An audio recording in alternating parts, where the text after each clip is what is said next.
beautiful. All this ever but you long gone, it don't matter. Ride or die, that's been the deal. The light of your back, I disappear. But if you don't play that for me, I'm out of it, I'm out of it. I lick my gun and then I'm done. I'm out of it, I'm out of it. And no man to tell me you're no good. I'm brushing away to you, the weight of you, of my shoulders. Done with my cigarette, and when all the smoke is clear, I'm brushing away to you, the weight of you, the weight of you. Don't need a no man.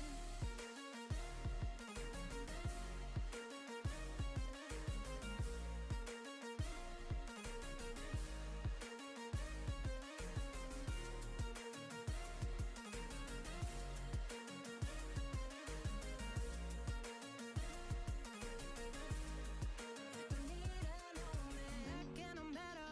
You had to go back where you came from, now you're bitter. Out of sight, out of mind for real. Yeah, I wouldn't wanna be you for real. But if you don't play that for me, I'm out of it, I'm out of it. I lick my gun and then I'm done. I'm out of it, I'm out of it. No man to tell me you're no good. I'm brushing away to you, the weight of you, of my shoulders.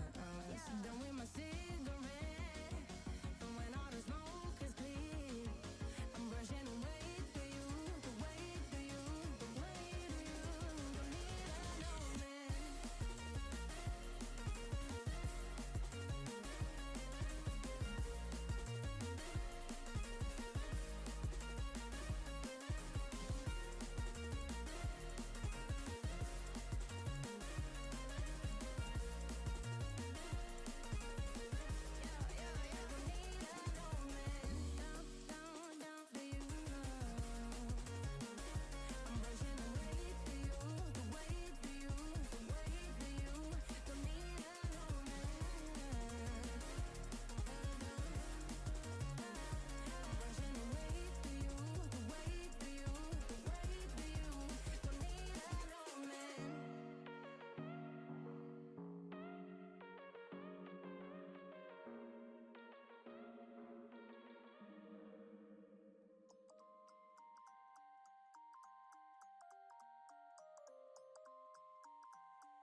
You used to stop this world from spinning. Like Superman, you were the only one to find the strength in all that I was dealing with. This life like kryptonite. And if you keep me close, every minute in this hourglass, you hold. Oh, oh, oh, and when I fall to leave, will you be there? Then I'll wait to say anything. A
Hello, hello. Another week, another workshop series, episode 9. Today, hopefully we'll finish the weapons. Finesse weapons are left, and few others. A little bit ambitious, I'd say, because I just see that I have 1, 2, 3, 4, 5, 8, 11, 12 weapons planned for today. 12 weapons in 4 hours. That brings us in 1 weapon per 20 minutes, which is a little bit ambitious, even for me. Hello, Kevin. Yes, that's a lot. I was hoping that this will be the last weapon tweaking stream, but we'll have to be fast. We have left. Okay, I'm not gonna be touching 2 weapons. Speedrun some weapons. Yes, I'm not gonna be touching the war pick because I never see it being picked, and it doesn't feel that much as a weapon or that different from a warhammer. So like, I'm treating it as it's like there by accident. I'm not even motivated to give anything special to a war pick. Like, I don't see the point much. And also dart and net. Like, the net is not a weapon. I'm not even sure why it exists. Like, it doesn't have very special flavor. Like, characters usually beat someone up and then they tie them with a rope. No one is throwing a net. And it's pretty awkward to do so as well. Like the net has to have special dimensions to, otherwise it wouldn't work on any type of shape and size. Then the darts, are they just ammunition for blowgun? Why do they have I'm not gonna bother. Maybe if I see them being players being interested in those, maybe at a later point, but for now, darts, nets and war picks are not gonna be touched. So what do I have to plan for today is well, the original plan at least, is lance, scythe and sickle, sword and scimitar, club, dagger, light hammer, sling, whip, and 2 variations of the dagger, the parrying dagger and the tri-blade dagger. These are not going to be different weapons, so they're going to have the same brutality effects, but a slightly different property, and most likely they're gonna be martial weapons, at least the parrying dagger. Tri-blade, maybe it's very similar to the normal dagger. I have them popped up already to not forget any of them. Splitted them into categories. Lance is its own category, doesn't have anything similar to it. The D4 weapons, they do have a lot of similarities. Then sword and scimitar, practically the same weapon. Sling is unique, but it can use some brutality effects as well. Scythe is a sickle variation, a 2-handed sickle, pretty much, a larger sickle. So there's gonna be some similarities between the groups, not between on each group. I mean, not between the groups. Let's start with the easiest ones to get out of the way. Lance. Lance is a very unique weapon. It does not see that much play because it has a disadvantage on 5 feet range, which is very usual range for D&D combat. Sooner or later, everything ends up in 5 feet range. Unless you have very good tactics with your team to keep enemies at bay. So what does the lance offer? The lance offers supreme damage, pretty much. It's a D12. It is a martial melee. Best suited for mounted combat, yes, but that does not limit any player with anything. And of course it uses two hands when you are not mounted, which frees one of your hands when you mount and you use it to hold the shield, I guess, and increase your AC a bit further. But a D12 for two hands is pretty much a worse version than a great axe, right? Because it also has disadvantage. So its only advantage is when you're mounting something.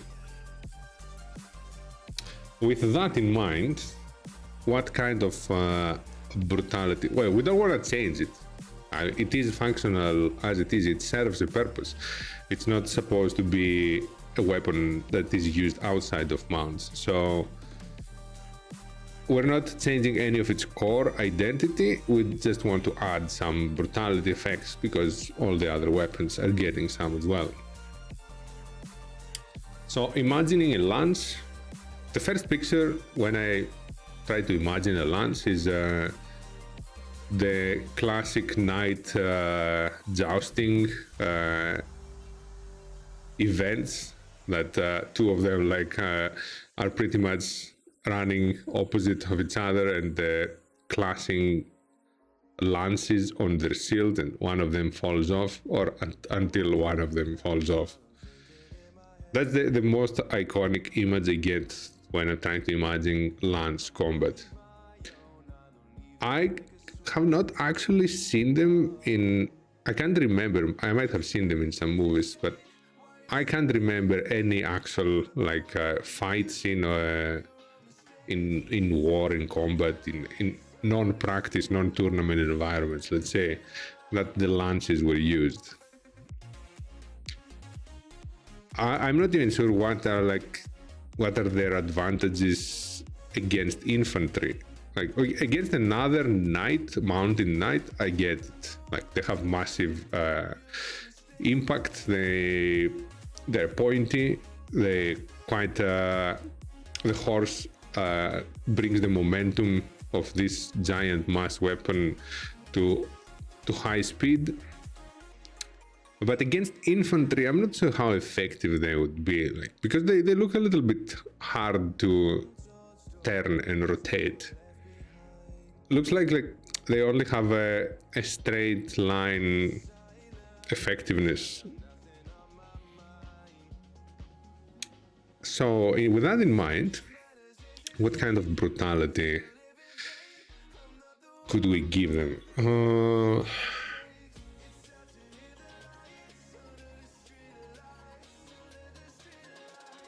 They have a D12, so let's open up our weapons as well.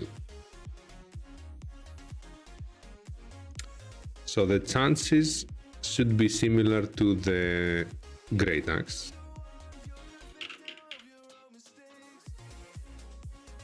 The Great Axe chances that we gave is 10 or higher on the D12s, 1 or 2, okay.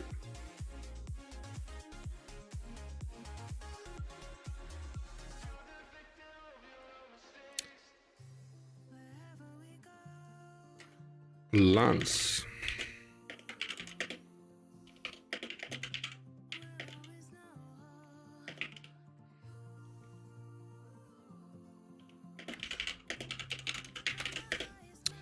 So low effect and high effect. I'm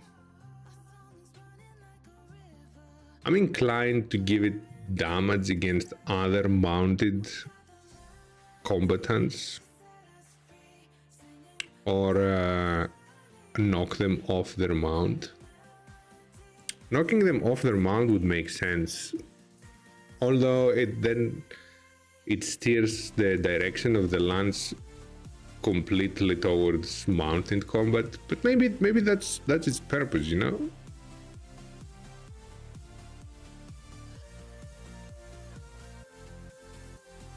Okay, well, we can give it as a low effect, or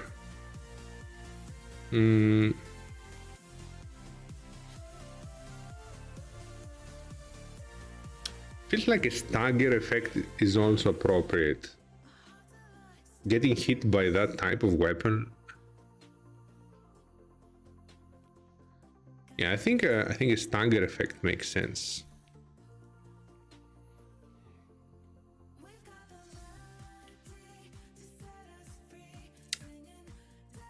Yeah. It does sound a little bit boring, but it's not like it sees that much play. So a stagger on the low effect and a knockback or knockdown on the high effect, dismounting an enemy. Well, if it is not mounted, maybe they knock them prone. If they're mounted, they're knocked off their mount.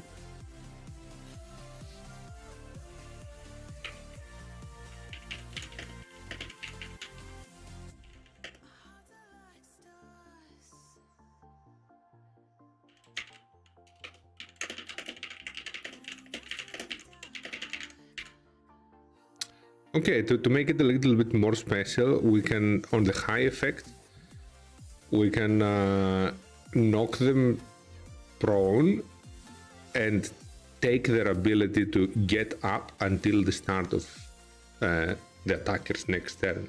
So they are knocked prone, and from the sheer force that this massive weapon hits, they cannot get up in the 6 seconds.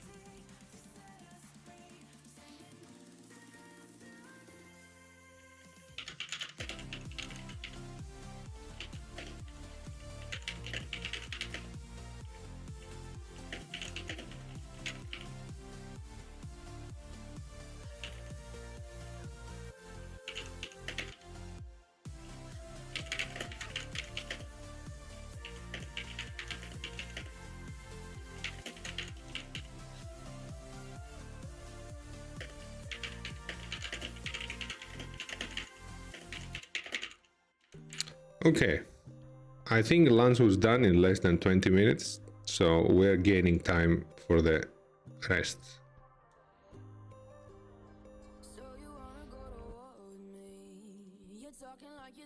Up there, okay.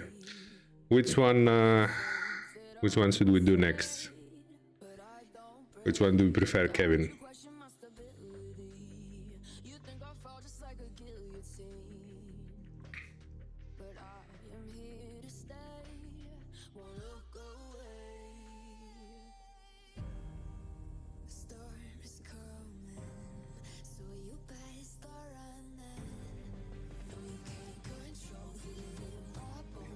Scythe, okay.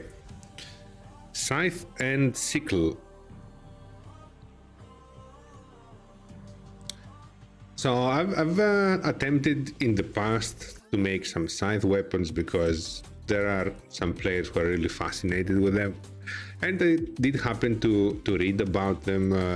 So they're not a weapon. They have been a tool. They have not really been used in any types of combat. It's just a fantasy weapon. It is coming from the Grim Reaper style. Otherwise, no one is really using scythes.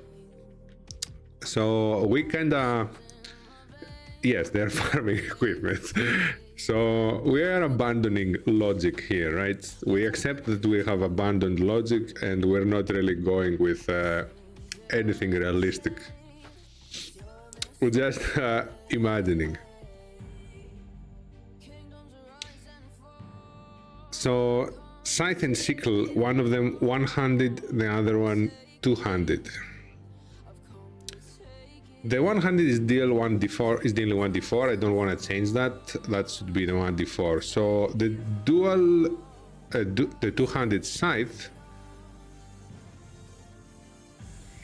Now, if we make it the usual distinction between going from versatile to two-handed, it goes one scale up on dice.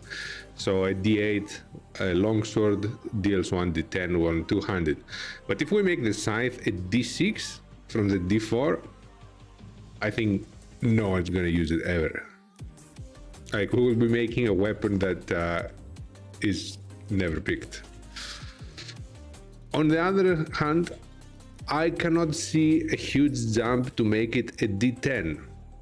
Like, if I make it a D10, that's a huge jump between D4 and D10, just for prolonging the stick and making the blade a little bit longer.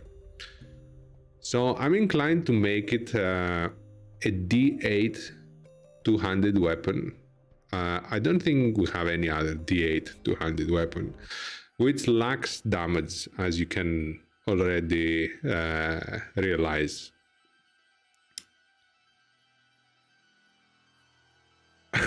A bonus to the commoner class. Yeah, that could be added to the commoner class, though, not to the weapon itself. We could add something on the commoner class that says when using weapons that double as farming tools, they get some bonuses.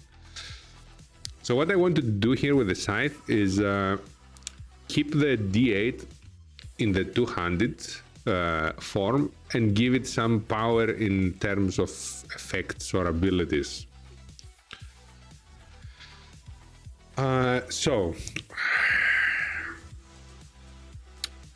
I imagine the scythe long stick, maybe slightly curved at the end, and a crescent long blade as it is usually portrayed. With that in mind, yes, some fear effect might be, thanks to like the Grim Reaper, might be able to be worked into the weapon. But I can also imagine that this type of shape can bypass shield, because someone will raise their shield, but your swing might go over the shield, and this long perpendicular blade can potentially hit you on like neck, head, or on the arms, even if the stick is blocked by the shield. I'm not sure if I'm explaining it well. Like, do I have anything that can work as a shield here for demonstration? Okay, let's imagine this is a shield, and we have a. I don't think I have anything better. Yeah, so if it is like hooked at the end, it could go over a shield even if it blocks the stick on its swinging. So I could justify some bypass shield ability that also flails have with the same logic. Like, the chain of the flail allows it to circle around the shield and hit the person behind the shield. But that's not enough. That's not enough. So we need to give it something else as well.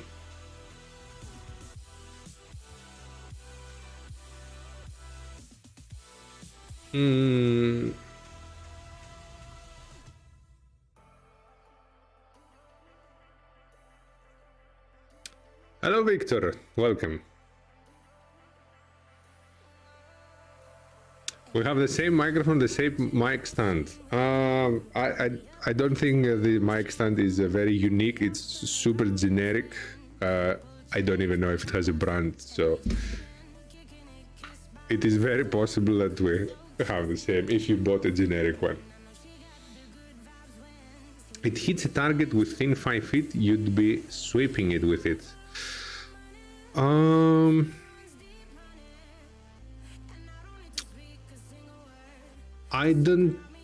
I cannot see that.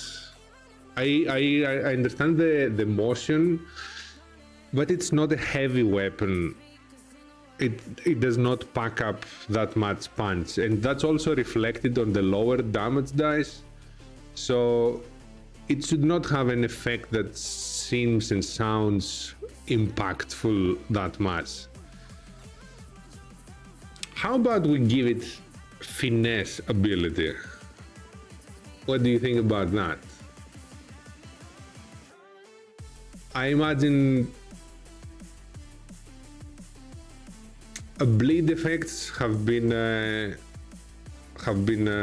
rejected on any weapon because they cause extra saving throws, and we try to put abilities that don't add extra rolls inside the mechanics to not slow down more combat. It would make sense on many weapons to have some bleed effect, but we decided that we don't want extra saving throws and rolls inside those new properties. So we have let's shield bypassing, so it can ignore the AC bonus of a shield. And I was thinking that maybe we can give it finesse. Like, imagine how those like quarterstaff martial artists use their sticks and they spin them around very elegantly and dexterously. So if you could do that with a scythe, I think that would be a decent fighting style.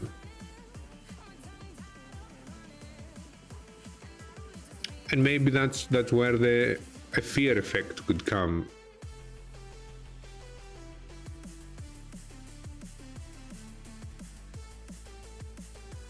I'm trying to think if giving it finesse would break anything.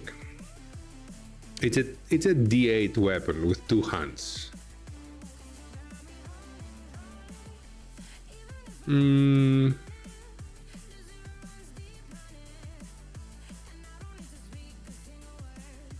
Also, it's going to be the first two-handed finesse weapon, right?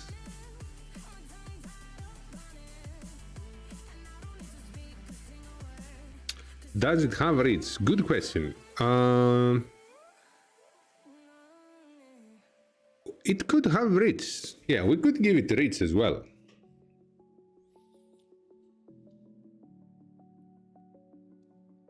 Okay, if we give it reach, then that's it. We don't need to give it any more. Finesse, reach, and shield bypass, I think it's already very unique, and it has enough properties to justify a little bit less damage. Because classes who are going to be using it, and with finesse, like a rogue,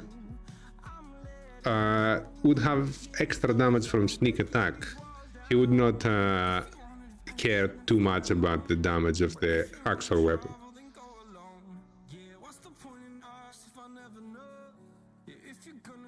It depends how big you imagine the scythe to be, Victor. If it's not extra long, also you can imagine that because all the weight is concentrated at the top, you cannot really hold it from the very far end. Otherwise it would be very unbalanced. So unless the scythe is very, very long, reach is debatable. Okay, so we can design it to be very long and have reach and finesse and shield bypass.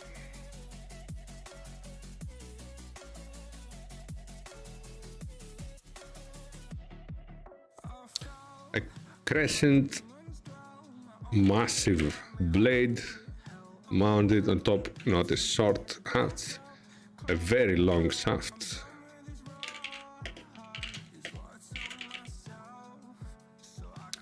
This is not light. Should it be heavy?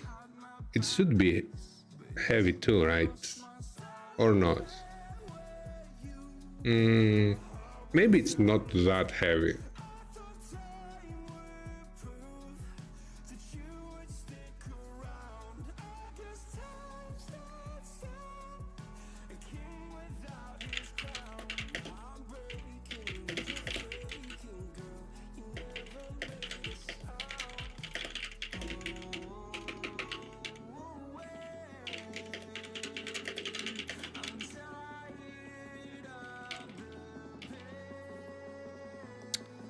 Okay.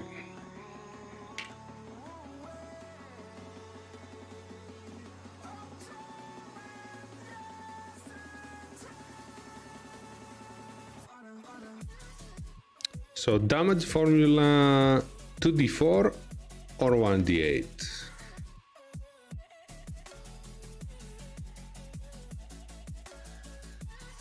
One d8 is more, is better for our probability with there's a weird chat log. Oh, okay, yes, I see it now.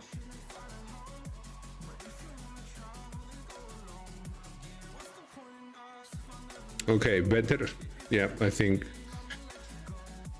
YouTube chat is giving me a lot of trouble. I don't know why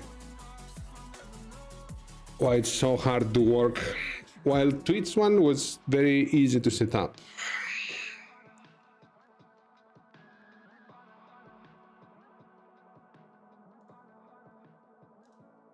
Yeah, I deleted, I refreshed and deleted the new one. I put the old back. Okay, looks to be okay now. So 1d8 plus modifier finesse, not light, and reach. What is the finesse property?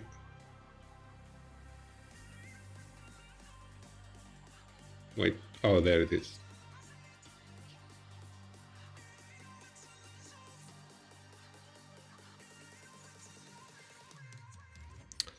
What kind of brutality effect do we want to give it?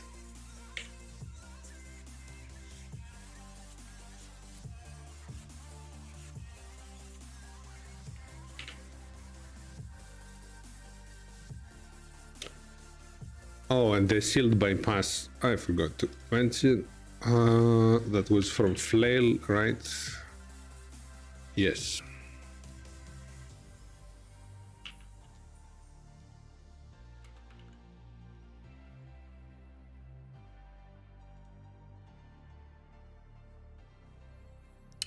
So, brutality.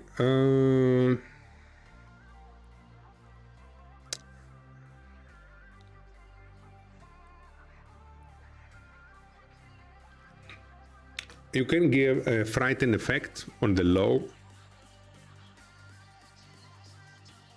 I think that plays well with the Grim Reaper image of the scythe as well.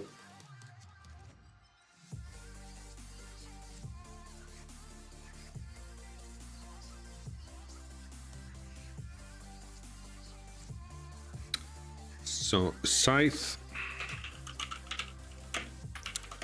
on a crit, at least 1/8, right?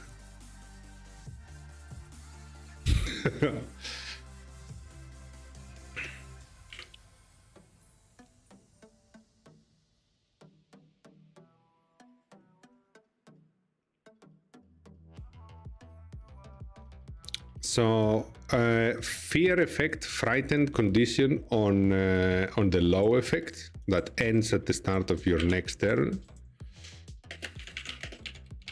What about the high effect?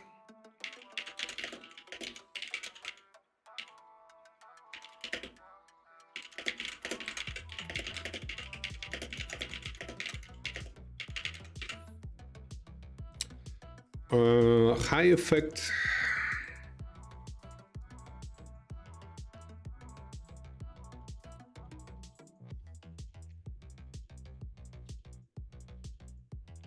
The high effect could be an extension of the low effect, meaning that it's not only feared, but it has to spend its action to move away from you.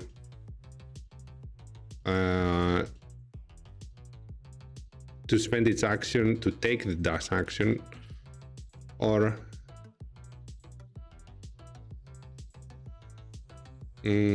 that might put the enemy very far away and might make it bad for the attacker though, right?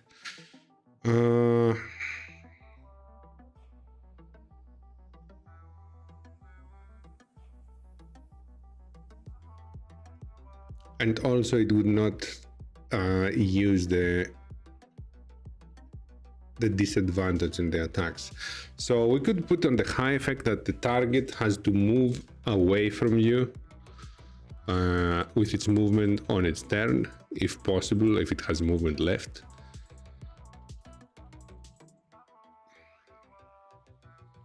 And what else? Is that enough for a high effect?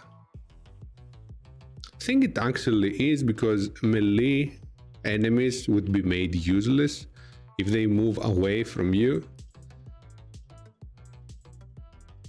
They have to use a dash action to get back, or they do not reach anything from that spot. So we can add a parameter that says at the start of its turn, it has first thing that it does on its turn, it has to move away from you. Yeah, I think that's a unique effect, because all the other forced movement or effects that make a creature move, they never denote when it has to do it.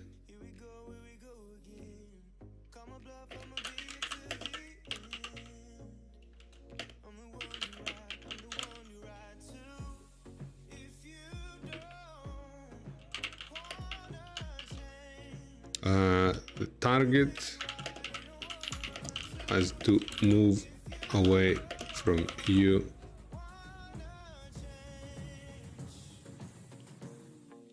first thing on its turn. So potentially wasting its turn with the high effect and being frightened with any attacks that it might attempt. Okay, now we have a functioning scythe as well, and reach and finesse. Okay.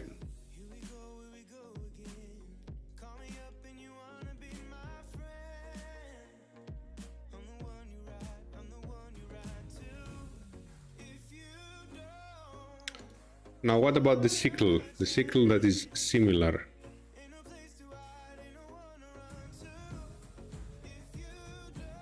We have these weapons here. Okay, let me rearrange a little bit the screen. So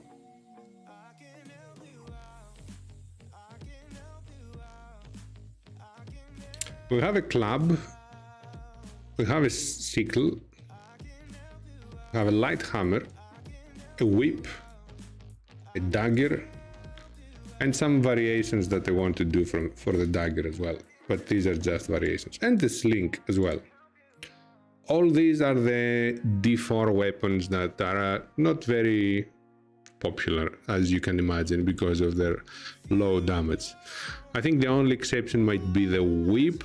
It is a little bit popular with some players, but all the others are weapons that you pick because your background had them, or you wanted like a backup weapon in case you lost your weapon. Otherwise, they don't see much play, and they're very, very similar. Like dagger is finesse, light, thrown, D4. Light hammer is light, thrown, D4, and it's not finesse. Hello, Father, the Devourer. Who is this? Who is this? This is the villain in all my campaigns. Someone is playing pranks on me. So the dagger and the light hammer are like, except the finesse property, they're identical. It is Devourer of Worlds. Yeah, welcome to the stream. Then the club is an inferior version of the light hammer because it's only light and it doesn't have the thrown property. The sickle, the same. It's only light, doesn't have the thrown property. The whip has reach and finesse. That makes it a little bit more unique than the others and slight advantage. And the sling is a ranged weapon. Okay. The range is 30 to 120, so similar like a javelin. It's not very epic weapon. So even if it is comparable to like a dagger or a whip, it's very unlikely the player would choose the sling because it feels very non-heroic, non-epic fantasy most of the time. So we need to make those weapons here now to be a little bit more popular, right? Some of them are on purpose weak and accessible to all classes, like the dagger. So we don't want to elevate the dagger too much. Oh, the bludgeoning damage. Yes, the bludgeoning damage is it's something that does not come with other finesse weapons or ranged weapons, unless you're using a catapult. So ideas. Let's see what can we give to those little poor weapons. Okay, on the whip, we can give it a shield bypass because it also wraps around, and maybe we can give it some disarming brutality, or maybe knocking prone, tripping, pulling, grappling. I think grappling makes the most sense, right? Like the whip goes around an arm, a leg, neck, and in 6 seconds in the middle of the fight, the target cannot get free out of it. So, okay, let's give the whip some grappling brutality then.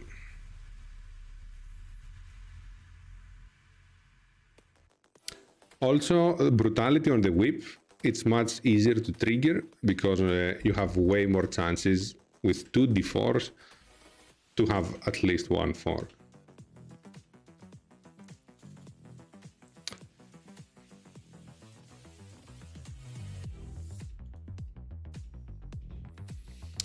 Okay, whip on a crit, 4 on the d4, low effect. The target is grappled. Grappled until the start of your next turn, right? So you attack and then you have a chance to move them along with you or prevent them from moving on their turn.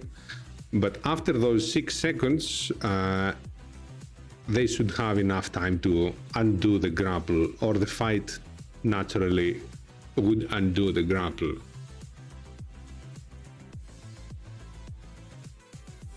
Otherwise, you wouldn't be able to attack again, right? If the grapple stayed forever, then you wouldn't be able to swing again with your whip. I need to make an abbreviation about this: until the start of your next turn, until the start of... Okay, that's a big abbreviation. Until start next turn. Okay, USNT.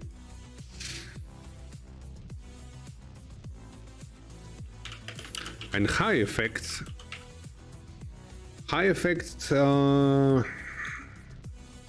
First thing comes to mind is knocking them prone by pulling them, but that's not how grapples work.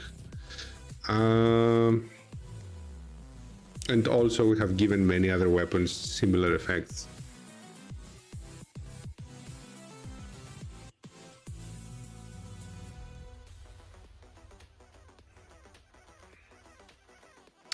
What high brutality effect can we give to the whip?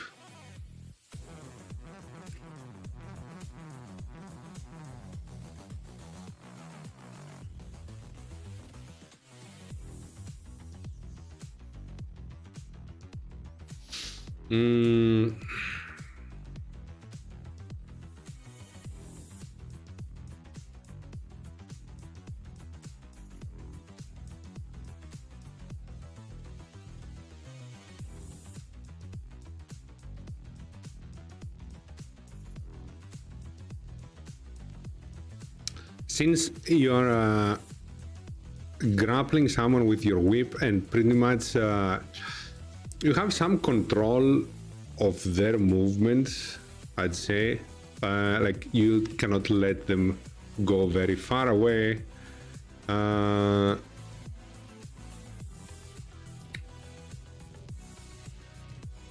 And you can allow them some actions while hindering some others. I'd say you're having some control of their combat for those 6 seconds.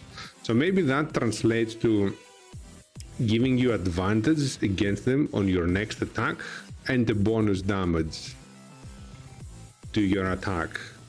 So essentially making your next attack more guaranteed and more impactful.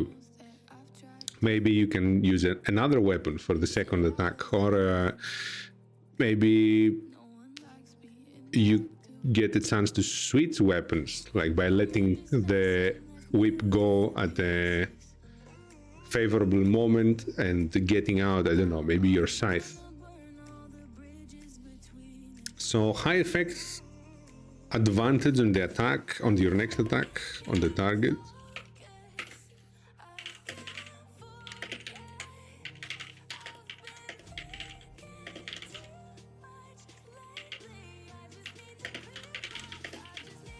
And the plus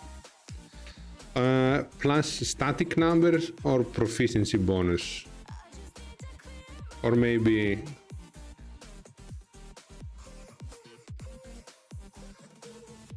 actually it could go, and plus your highest class level, and bonus damage equal.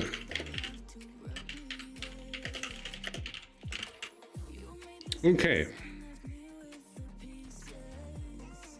now that has a quite brutal high effect.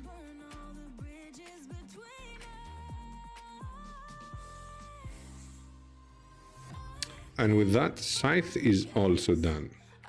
Sorry, whip.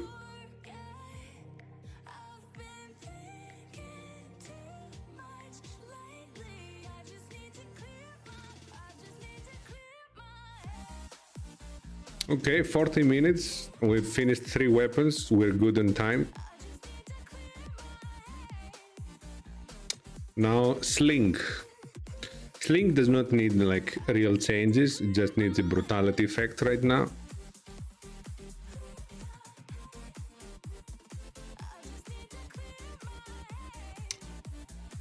What kind of brutality do you imagine on a sling?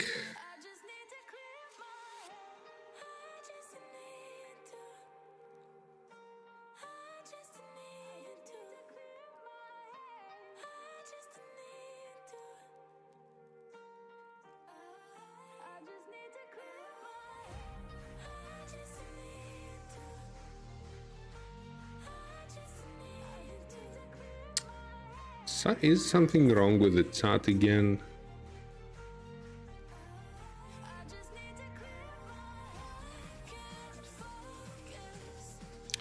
YouTube chat is being so problematic.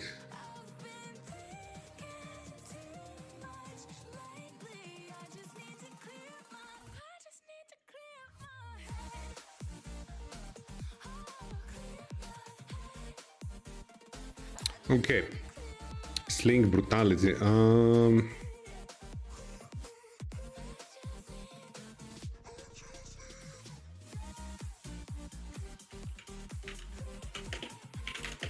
a crit.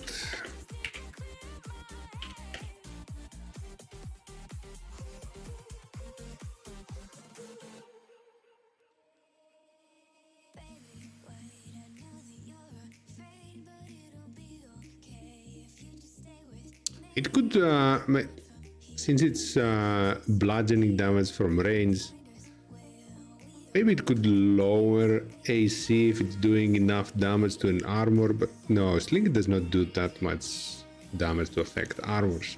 So how else can we translate bludgeoning damage to a brutal effect? That is also triggering easier than other brutal effects.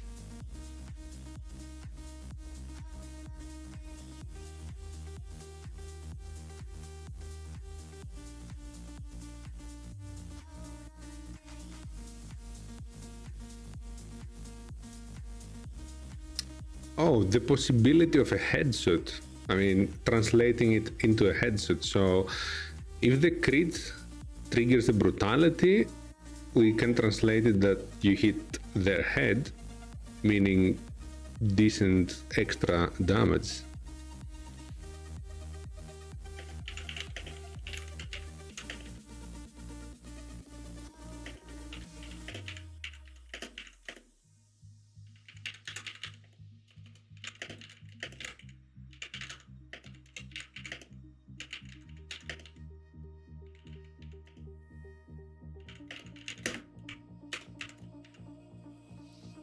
And then high effects, we can increase the damage even further.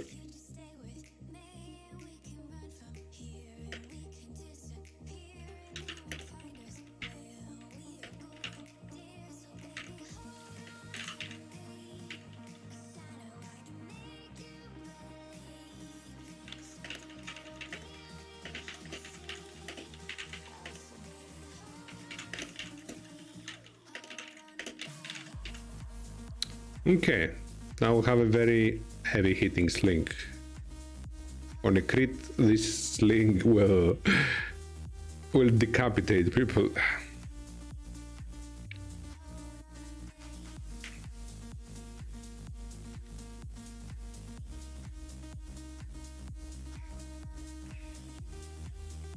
Okay, sling is done.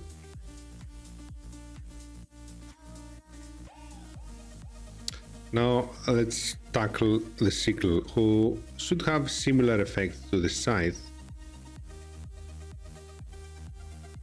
So shield bypass.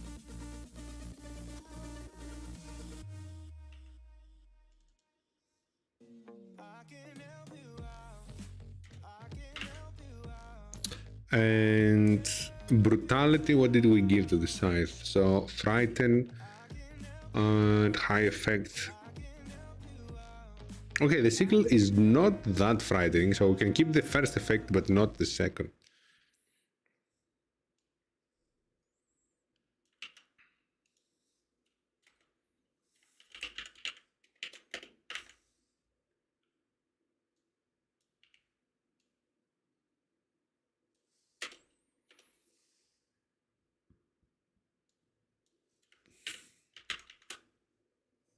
For the high effect,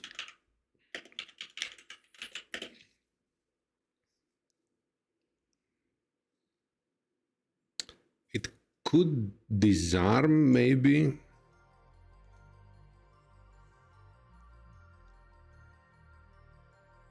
Or disarm in the sense of giving penalty to attack rolls.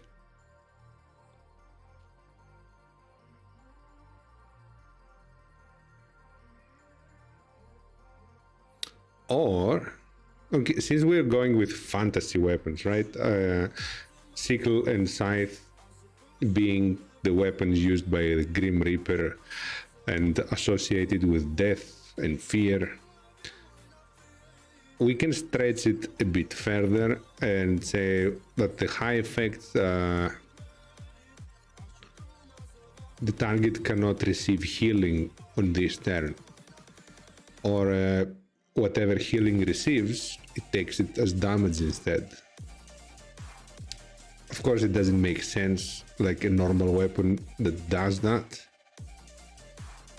but we're doing farming tools as weapons, right?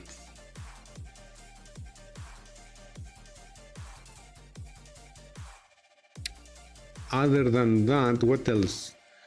If we can find something that is cool and more reasonable, I would rather go with that.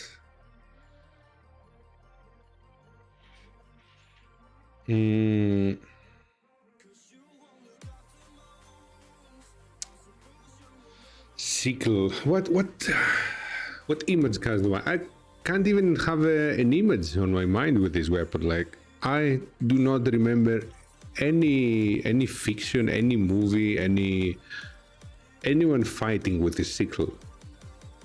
So I'm out of ideas for this.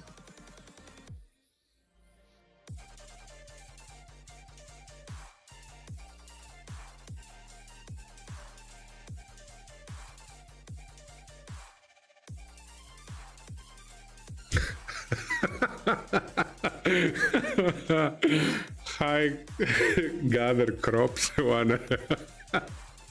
Oh my god, this becomes now a farming simulator. That's a cool idea. I don't think anyone will pick the weapon for this.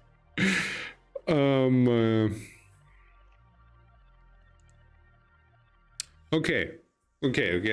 I'm getting into something. So, if this is a light weapon that is easy to swing, what if the high effect allows it to do an extra attack on the target right after this one? Extra attack might seem much, but we're talking about a D4 sickle weapon right now.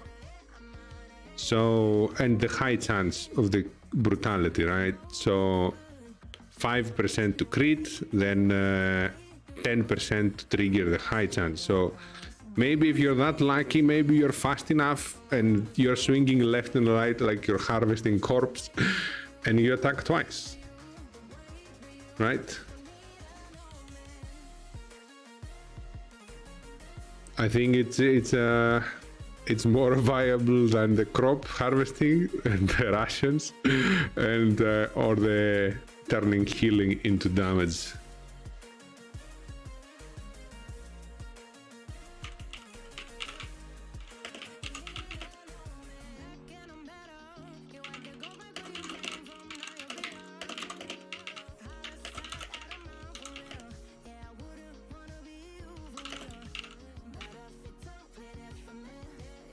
So an extra fast swing against the same target, not other targets.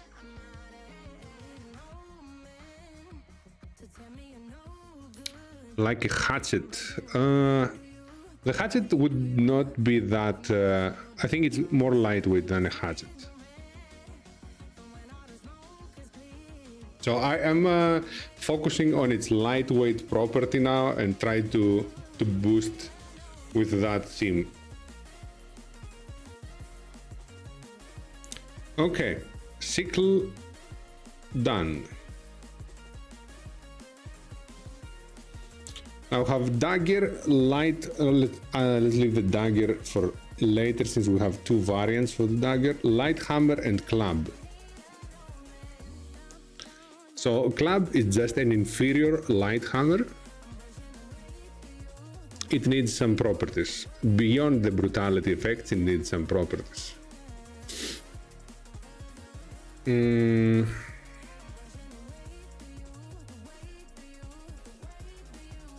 the light hammer is a dagger without finesse ability. So it also needs some properties. Both do bludgeoning damage, 1d4 plus mod.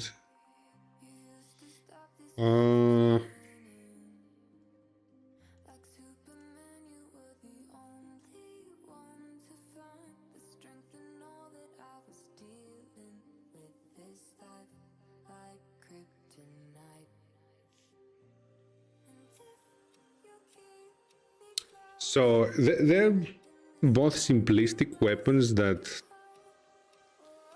smash targets, right? So maybe it makes sense that they deal extra damage against lightly armored targets, because I can imagine that if you have any type of metallic armor, a club is not very effective, right? Neither is a light hammer. But if you are lightly armored or with unarmored, these weapons might be breaking some bones.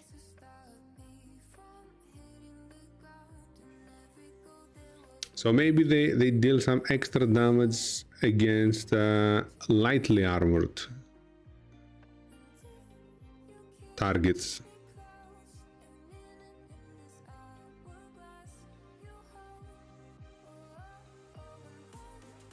I think the club would definitely have this. The light hammer, maybe not as much.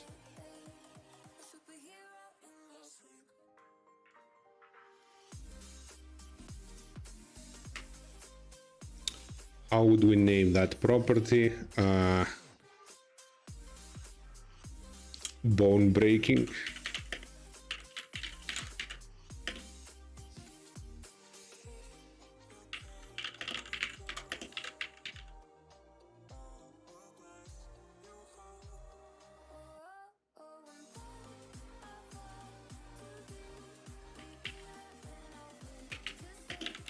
One extra damage, two extra damage, how much? So I think one, for a simple melee, maybe one is enough.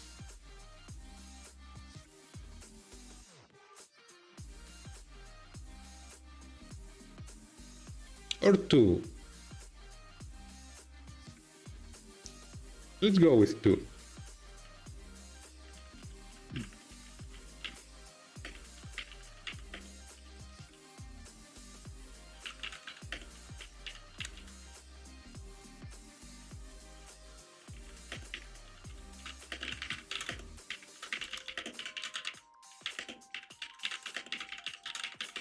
Okay, so 2 damage against unarmored and 1 extra damage against lightly armored targets.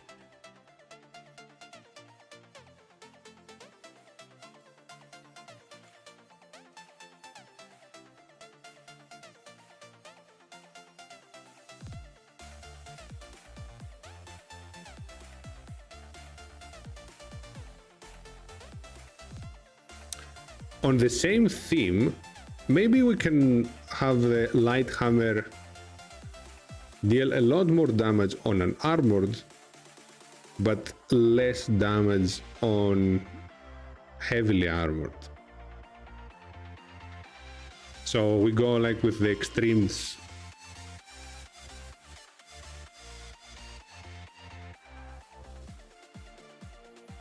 Like a +3 and a -2.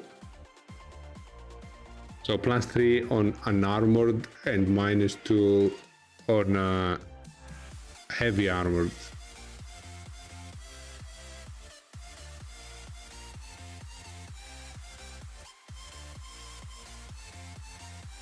And blacksmiths use light hammers to shape. Extra damage against metal armor, that's the exact opposite of what I'm thinking. I was thinking that blacksmiths use hammers to create and shape the metal armor, so it might like slightly deform it when it's hot, but otherwise it does not really damage it. It's taking part in its creation. So if you have like a little hammer, hitting someone's bare skin and bones would hurt a lot. Like if you ever try to hammer nails and make a mistake there, you probably know what I'm talking about. But if you're hitting against the metal armor with that, they probably don't feel anything.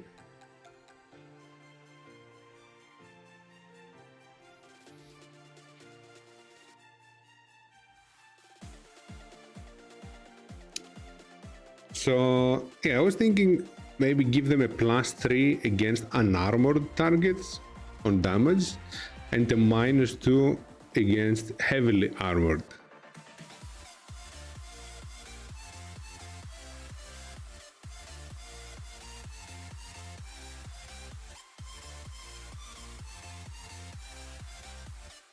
So the light hammers become a weapon against the more weakly armored targets. But we can't give them just a massive boost there, because otherwise they become the optimal choice. And how would we name that property? Extra damage against spiders. Actually, why don't we have a weapon like that? That's a good idea, Kevin. We need a weapon that does extra damage against spiders. What weapon would that be? Maybe at the end. Maybe at the end we make We pick a weapon and we make it the anti-spider weapon.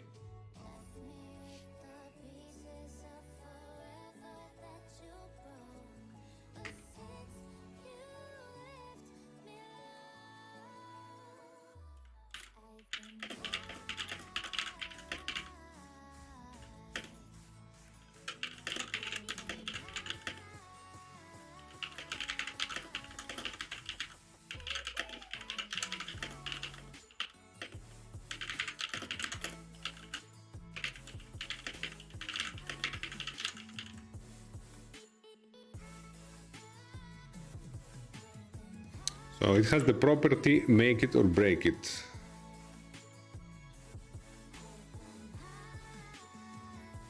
Now, brutality. What brutality do we want to give to the light hammer and the club?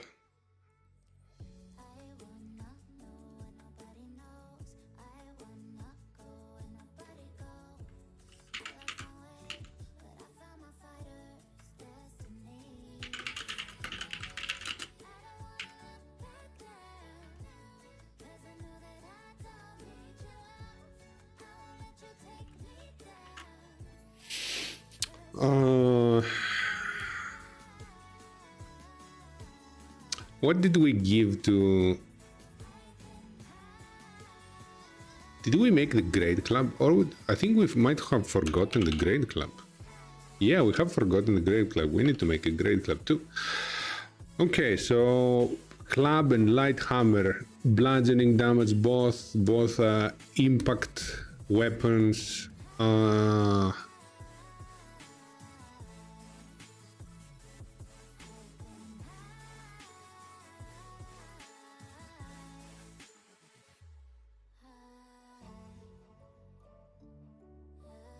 Also, one of them can be thrown.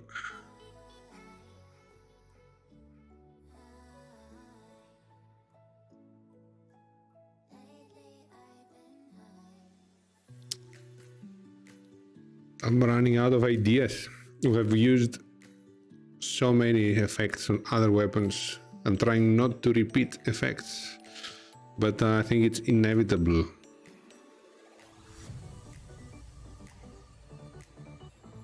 So club and light, I think they can have a daze effect on the low effect.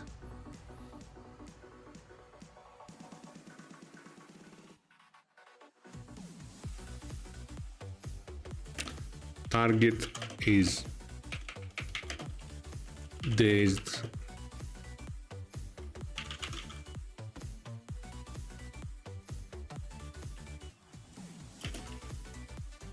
Now, what are the chances to get the high effect? Let me check again, because I might remember wrong.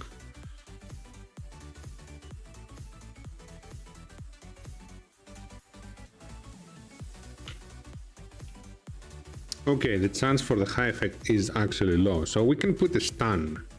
We can put the stun effect there. But it's not additive to the daze. It should be additive to the daze. If it is stunned, the target, the daze doesn't do anything. Oh, I have an idea.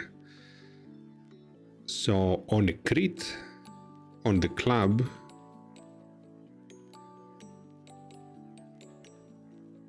the target is dazed for the whole combat.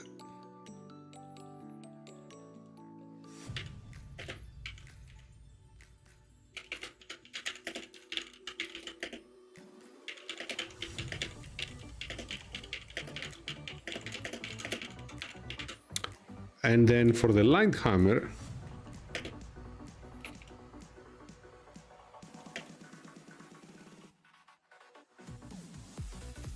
that is for the club. We'll need to make the great club will have something similar as well.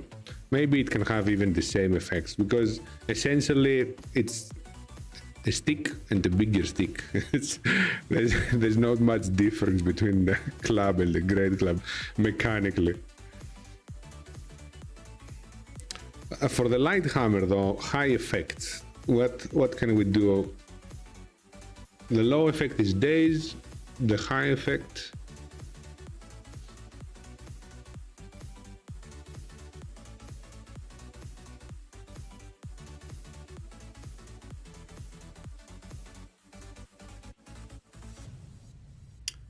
What if the light hammer attack damages one of its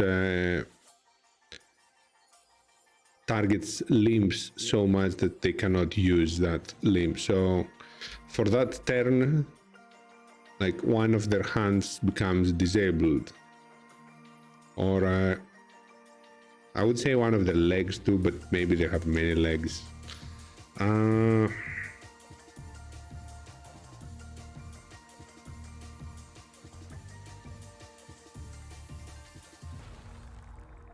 Maybe, okay, we interpret this differently, and maybe it prevents them from take the attack action until their next turn. Like damaging their attacking limbs, let's say, whether they're legs or hands or whatever else they have. It damages them in a junction, in a joint, sorry, not junction, in a joint so much that for the next 6 seconds they're unable to take the attack action.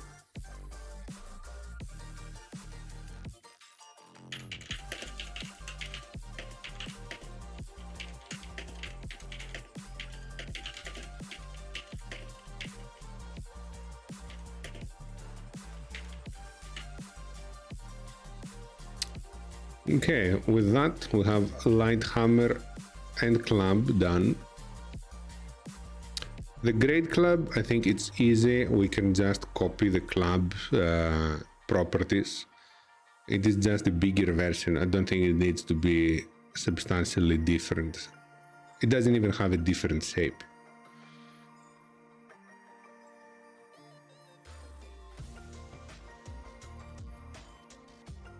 Also, it is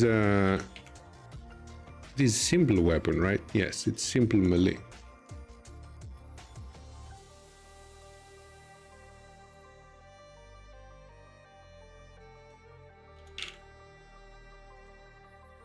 Which deals 1d8. Oh, okay. There was 1d8 two-handed weapon then. Okay, then we need to check if it is comparable to the scythe. The scythe is simple, right? We don't want to make it martial, do we?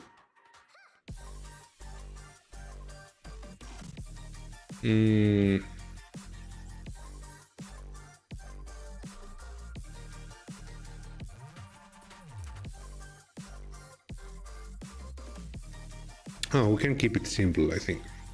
And great club we can also keep simple.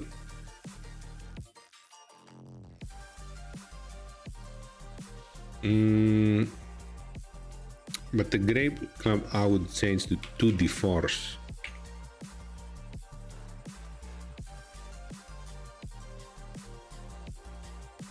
Instead of 1d8 for more average damage, as it is not an extreme weapon. It's easy to hit, and the damage is more or less the same depending on your strength. So it should also have the bone breaking ability. But maybe now that it's two-handed, the bone breaking ability is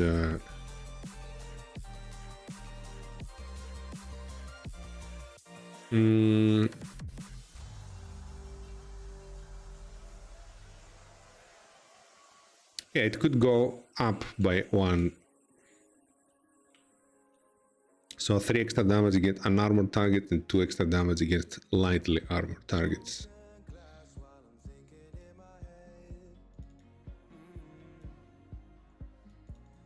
And then brutality the same as the club.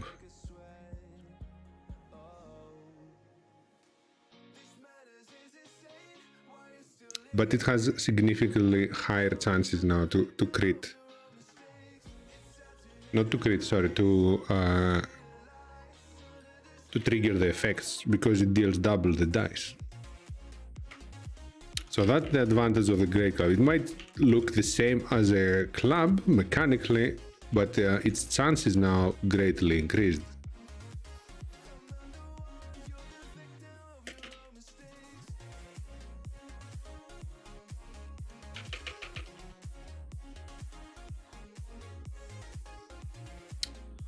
Okay, we're working fast today. So now we have the daggers. The dagger, and I have in mind two variations of the original dagger, the tri-blade dagger and the paring dagger. The tri-blade dagger, in case someone suggested it from the stream, I can't remember who. I think it was Grant, I think. I'm not sure. But the tri-blade dagger essentially is, let me swap this screen to the other one.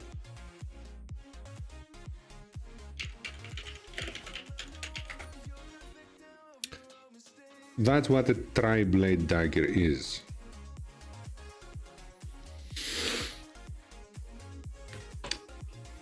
A sai? What is a sai? I don't know what is a sai. But that's what a tri-blade dagger. I didn't know that it was that either. I learned it recently.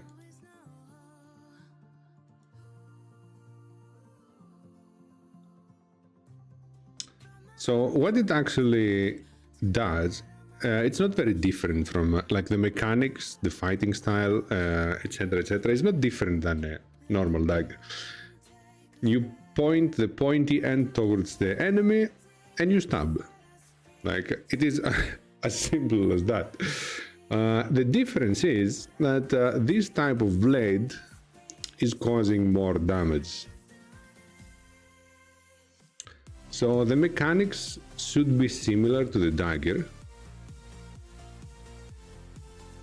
but the damaging effects might be different. Yes, maybe...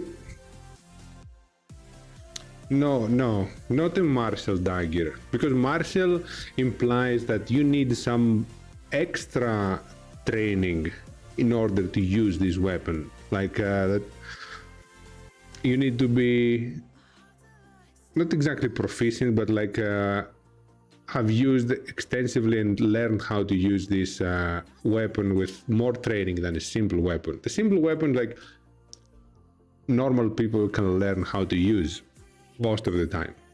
But martial weapons are more advanced, they have more techniques. And since this dagger has the same techniques and same fighting style as the other one, it doesn't justify making it martial. However, the other one, the paring dagger, that one works differently. So that one should be martial. But okay, so we want this dagger to do somehow more damage than the normal dagger, but if we do that without changing the symbol, everyone would pick this over the other dagger. So what we could do, a simple adjustment for that, is we could increase the cost. Like, the normal dagger costs 2 gold, right, in a normal D&D setting. We could make this to be really expensive. Like, the craftsmanship to make these twisted, fine blades might be really hard in those settings. Also, we can make it like, I'm trying to imagine.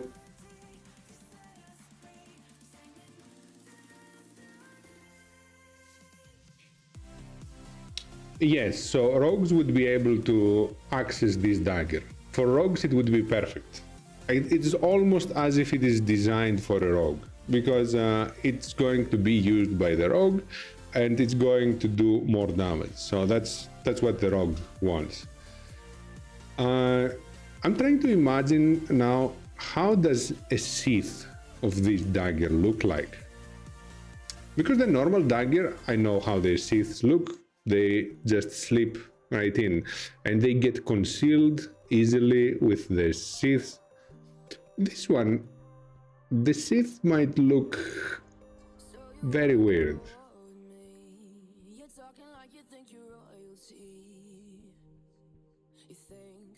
Also in the pictures here, I see, wait, that's a sheath?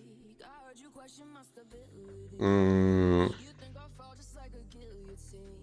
okay, that might be a Sith, yes.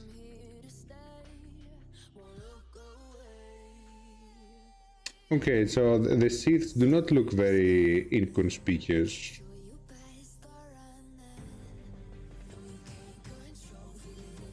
What the hell is this?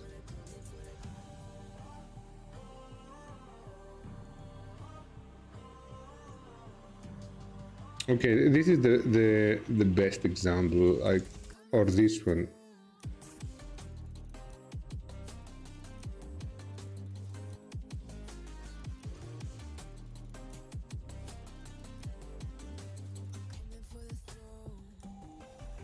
What the hell is that? Okay, that's way far ahead from a dagger.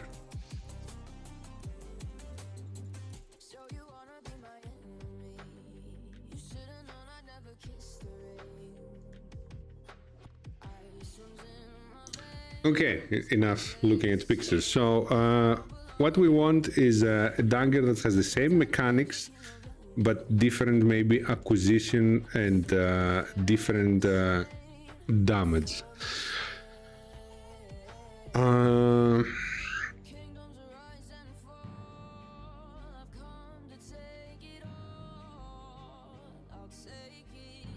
On the damage part,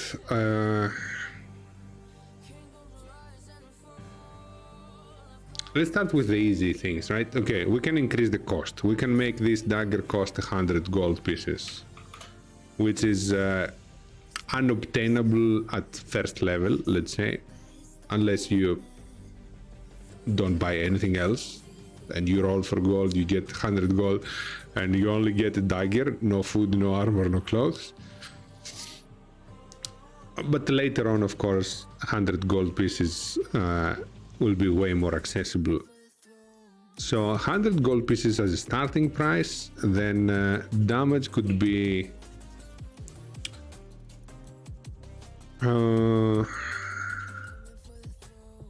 if we make it a d6, it's getting into short blade and short sword territory.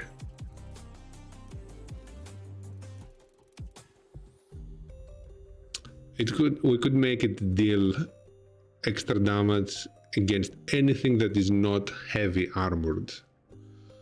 So light, unarmored, medium.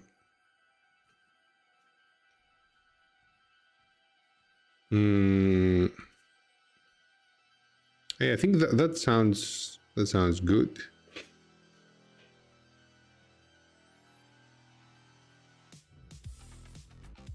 So it is a damage bonus, but it's not universal.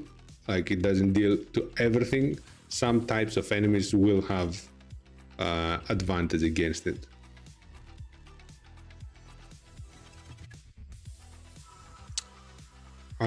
What do we name that property?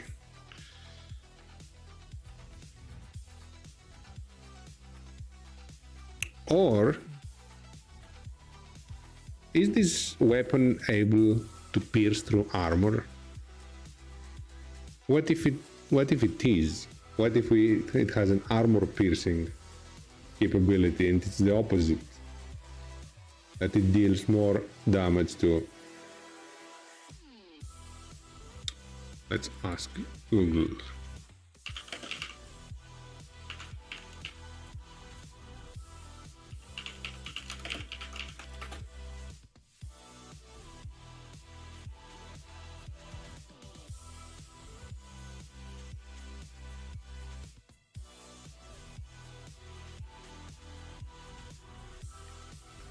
Armor piercing knives.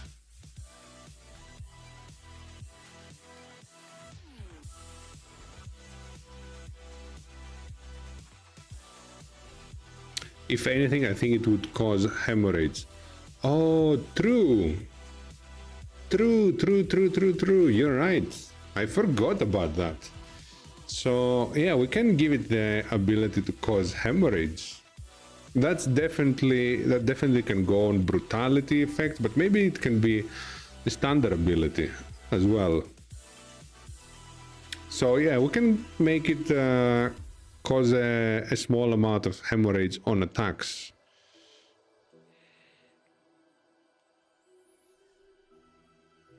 Or if it causes hemorrhage on every attack though, anyone who has the multi-attack and hits lands consistently, the track of hemorrhage will be very annoying because it will have different numbers on every effect.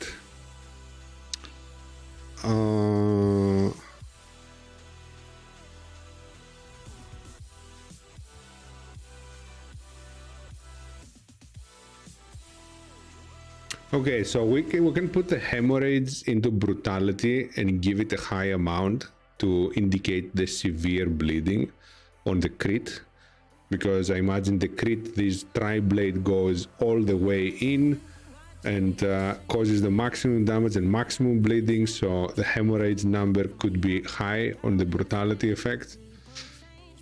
And as a static property, you can give it some extra damage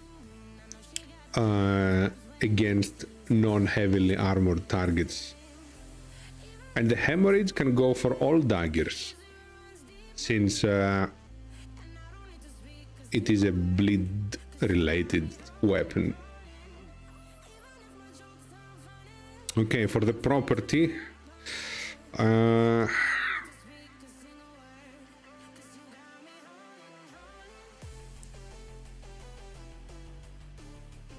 how do we name that property? The effect would be this weapon deals an extra 2 damage when hitting non-heavily armored targets. What's the name of this property? Skin piercing? No, but it's usable against medium armor as well.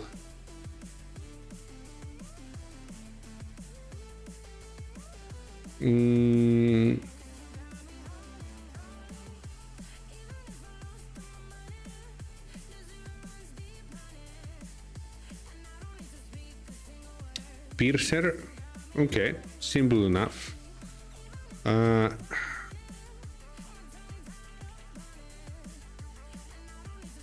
Like the dash of it. Piercing is good.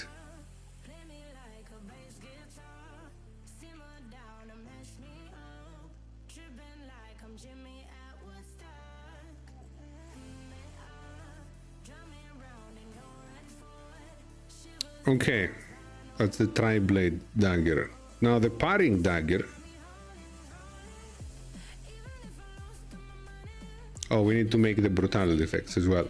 So the brutality effects for the daggers will be the same, because it is one weapon now. We just these are some variations. So the one weapon will have the same effects on brutality, meaning hemorrhage,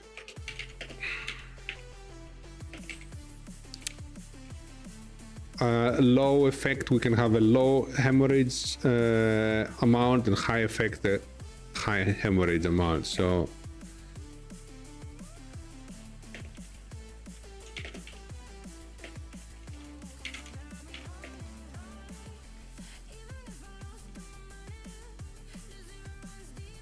I forgot how you type hemorrhage.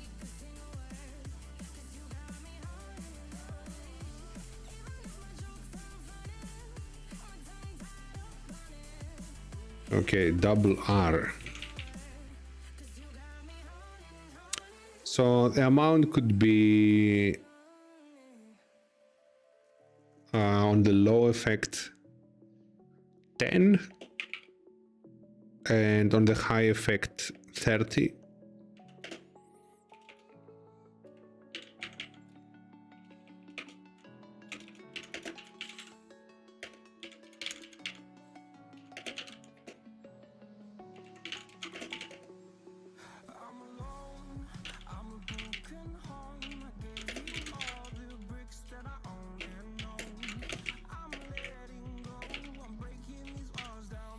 Okay, so hemorrhage 30 means 30 extra damage over time as the target moves around.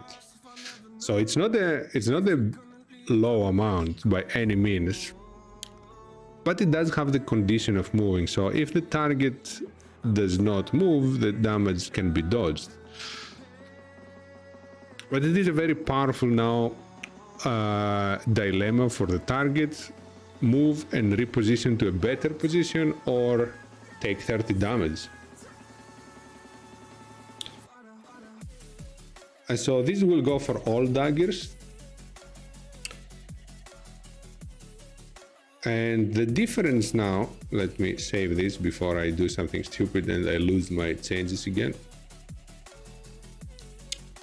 So the difference with the other, the parrying dagger will be a martial weapon, because the parrying dagger, I will show you what I have in mind.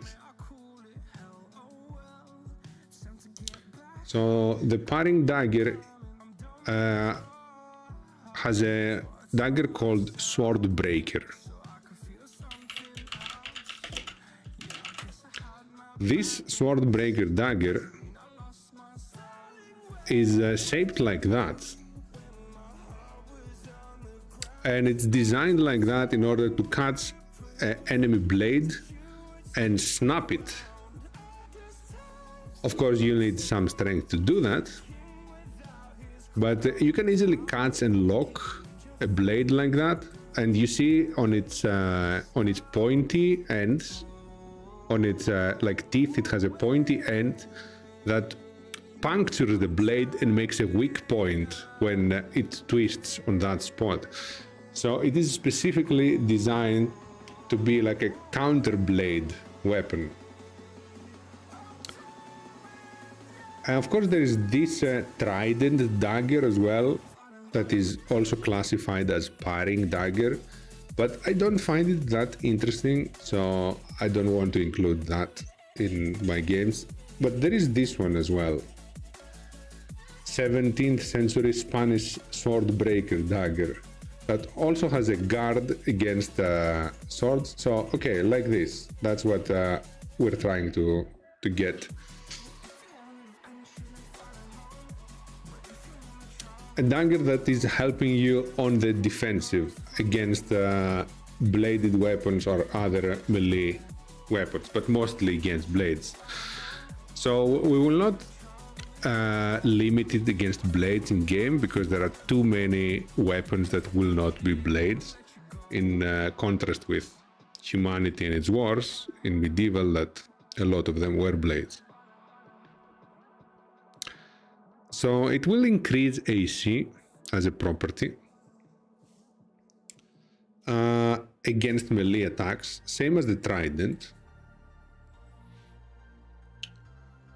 And I feel like it needs something a little bit more.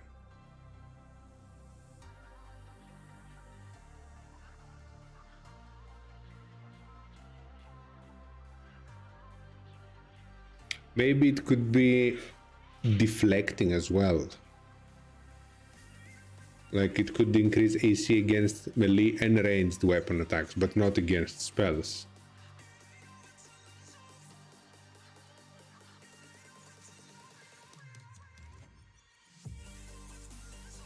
Or maybe it could allow you to use a reaction to increase your AC even further.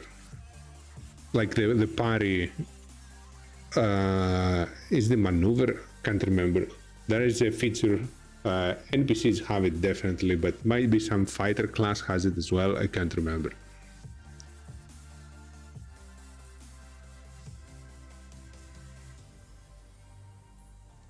Let me see, how did we type it? Defensive duelist feat, is it? Oh, it's the defensive duelist. What exactly does it give so we don't overlap? When you're wielding a finesse weapon with which you are proficient and another hits you with a melee attack, you can use your reaction to add your proficiency bonus to the AC for the attack, potentially causing it to miss. Okay, so that would overlap. There is also a maneuver. Okay, so I remembered the maneuver. I couldn't remember the the duelist fit.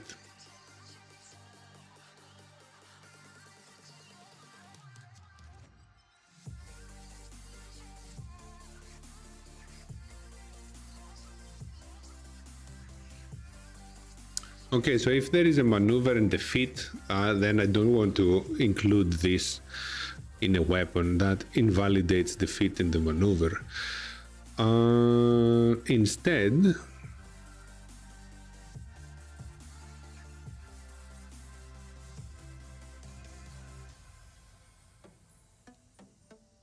oh, I have another idea.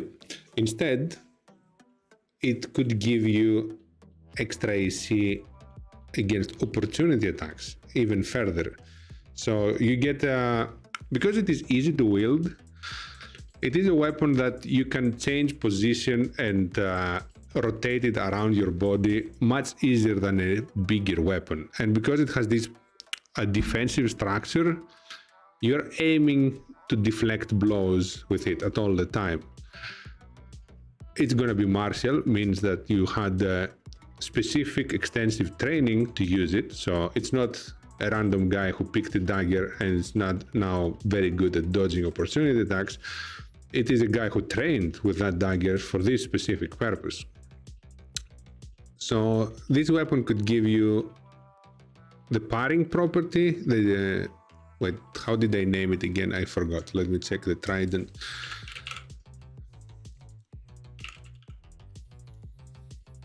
Parring, yes.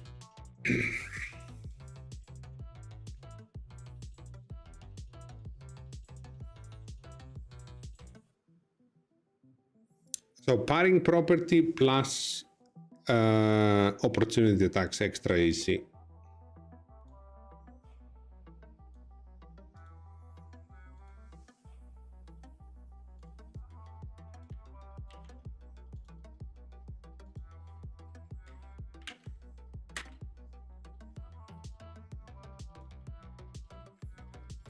How do we name the second property against the opportunity attacks? Elusive, maneuverability, maneuvering.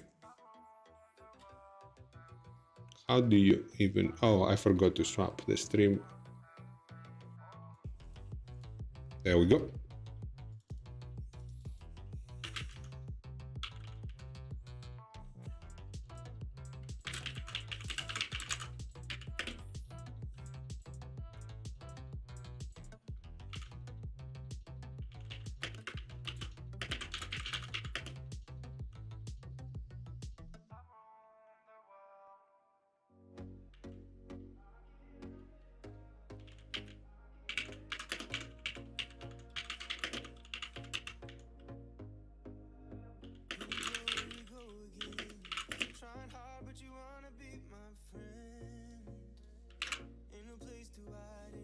So by wielding this parring dagger, you get a +2 to your AC against opportunity attacks and a +1 to melee attacks in general.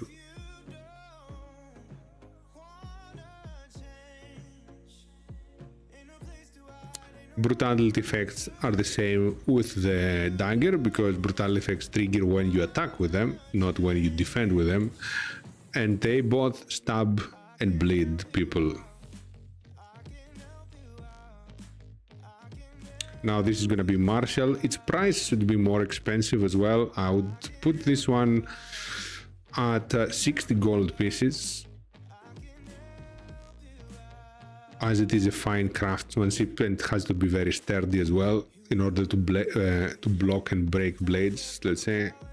And it's going to be martial melee. It doesn't have any extra, any base weapon, finesse, light, again, thrown. The rest stay the same.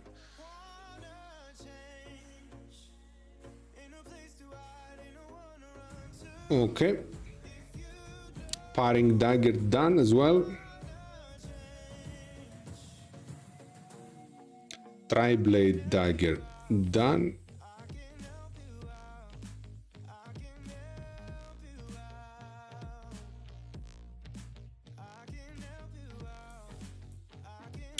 Normal dagger.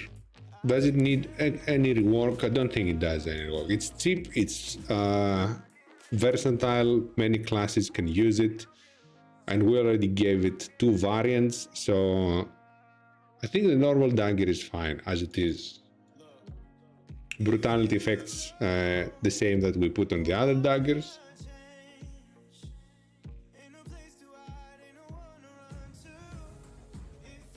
And last, scimitar and sword. Actually, we're going very fast today. Not even halfway into the stream, and we're done with 1, 2, 3, 4, 5, 6, 7, 8, 9, 10, 11 of the 13 planned weapons. So we'll have time to discuss today the Death Defiance condition and the new spellcasting feat that allows you to cast spells without spell slots. And maybe we'll go check again weapons that I might have missed. Oh, and I wanted to add a weapon on those as well. So, sword, scimitar, and what was the other one? Not the katana is the equivalent to longsword. Something that was the equivalent to sword, but from Eastern Asian culture.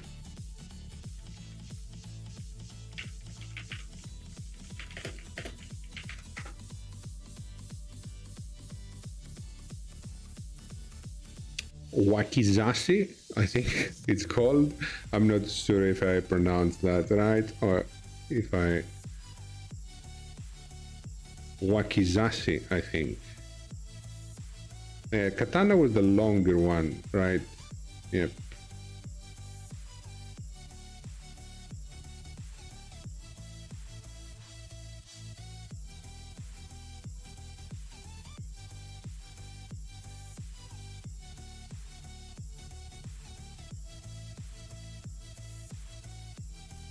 Okay, so that would be... Oh, wait a second. I did have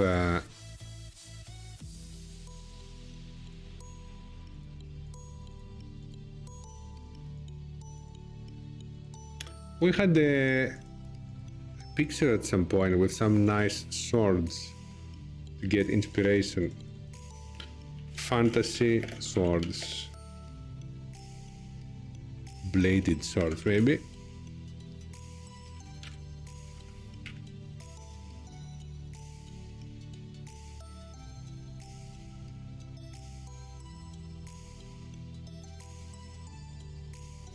No, these all look the same.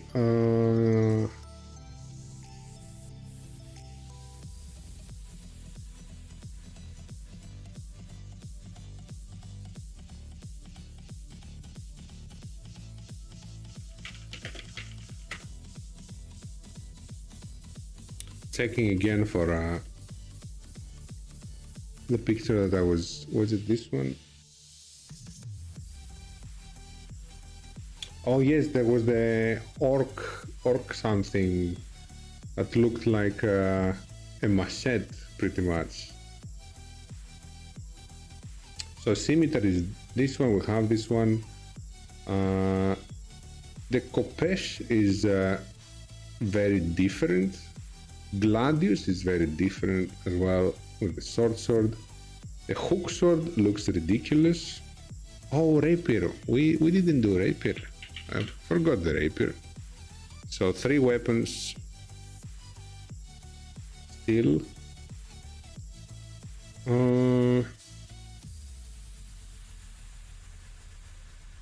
Bastard sword, I don't know what's the difference with a longsword, like it's a little bit shorter, that's it. Claymore looks like a longsword.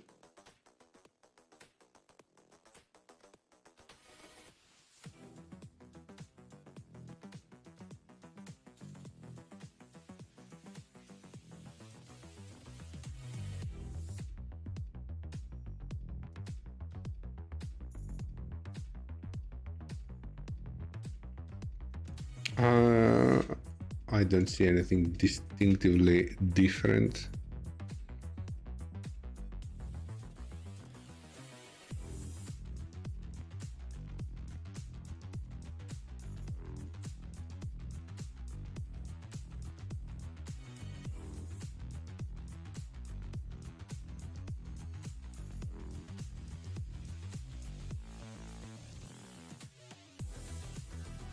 Only the Kopes is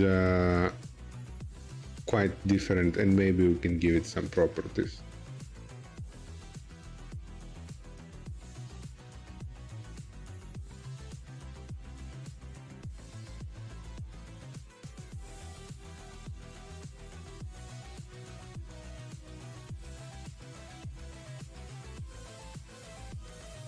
That's a lot of swords here.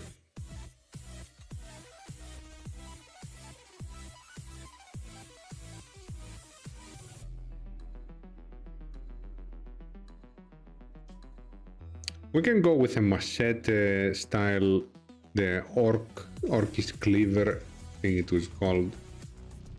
Okay, see if I can find it again.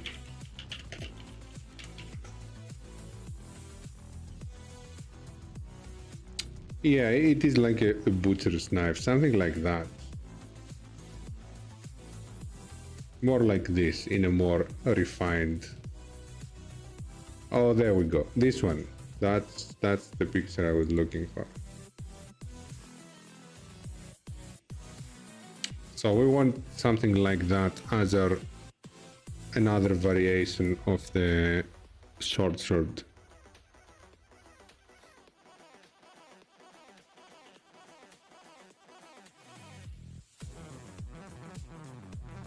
Making a entry for it.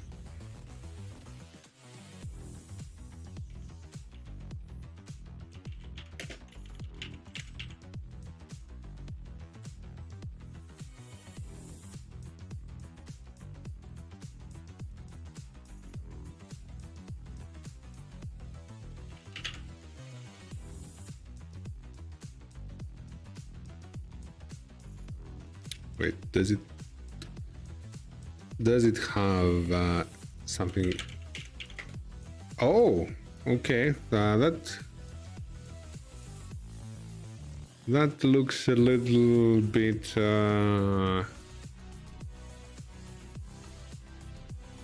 Yeah, I'd say it's closer.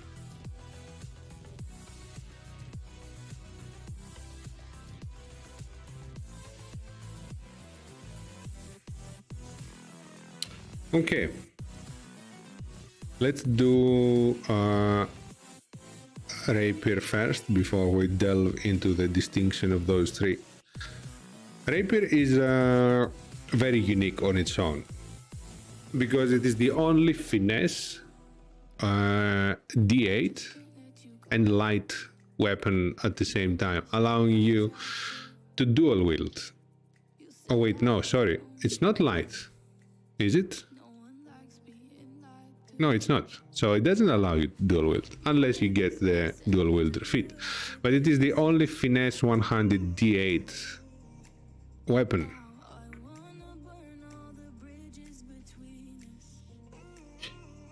So it has a very unique spot and utility in the weapons so far.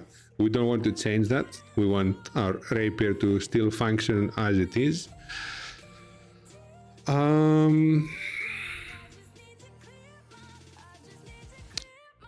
So we want to add some brutality effect that make it so its unique identity even further. So maybe some brutality effect that play around the fact that it is the heaviest hitting finesse one-handed weapon.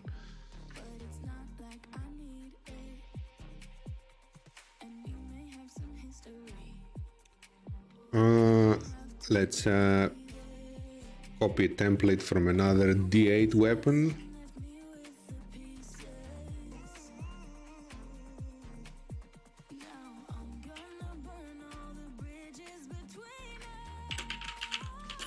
What effects can we give to the rapier? The low effect has a decent chance to trigger. And when I say decent, I mean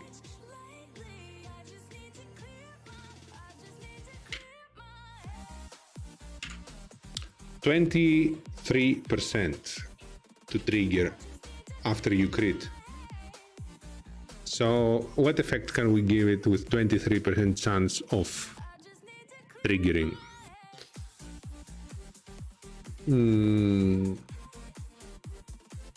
First thing that comes to mind again is bleeding, because if you're getting poked with such needle that can go so deep, bleeding and hemorrhage is definitely there.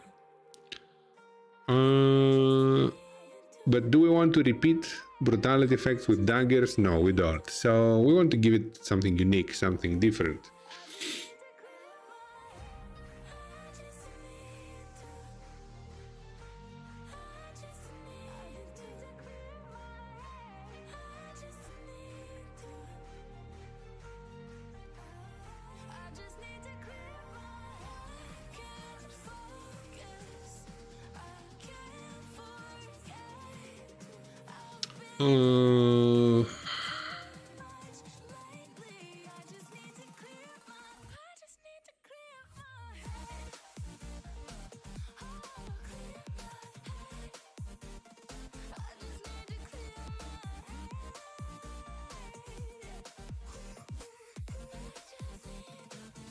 I'm running out of ideas. I had an idea of blocking, since it is a very long needle, right? And I'm assuming it can go very deep. Maybe it like disturbs not the blood flow, but the magic flow of someone who has magical capabilities. But then again, it would make it useless against those who don't, and potentially very powerful against those who do. So I was thinking maybe it could prevent magic for a round for the enemy, but this could be very, very strong against like a spellcaster boss, and it could be extremely useless against anything else.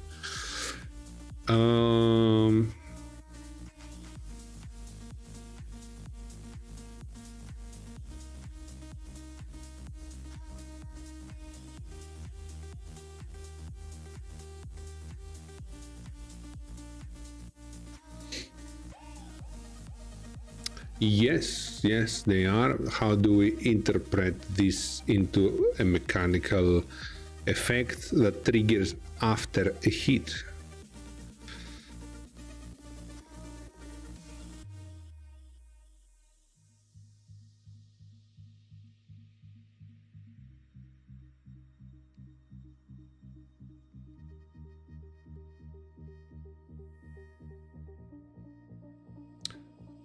Could it be because of the agility and the finesse of the user who is fighting with a rapier?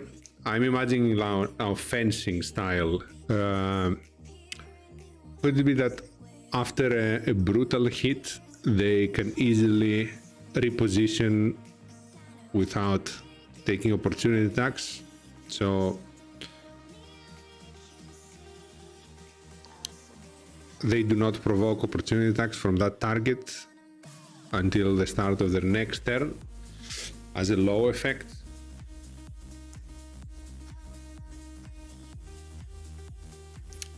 As a high effect, we can add some more damage.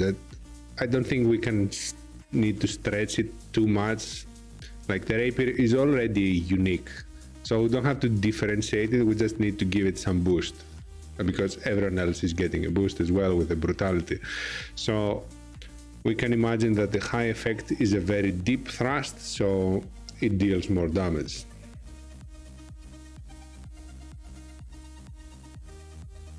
And the low effect is the ability to move around the target without provoking opportunity attacks.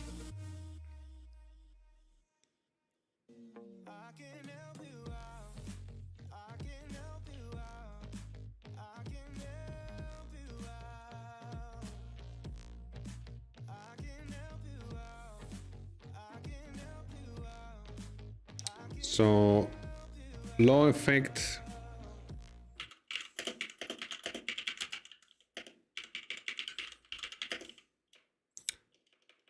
attacks of opportunity from the target until the start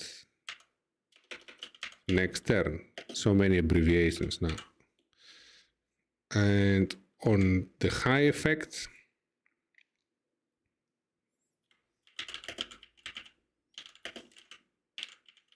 increases by 2 times your proficiency bonus.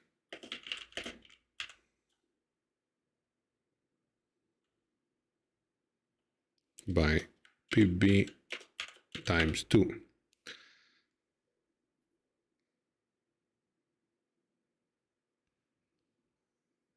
That's a decent amount, I'd say. So at low levels, it's a +4. Then becomes a +6, +8. Yeah, it's a decent amount that goes, that scales as you go higher.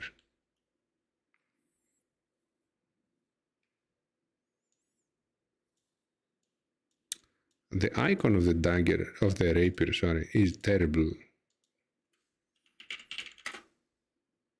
They don't have any rapier icons. Sword, anything that looks closer to a rapier.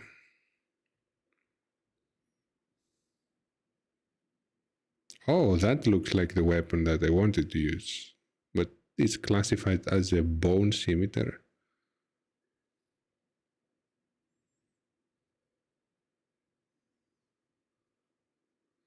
Nothing. Oh, that's even better.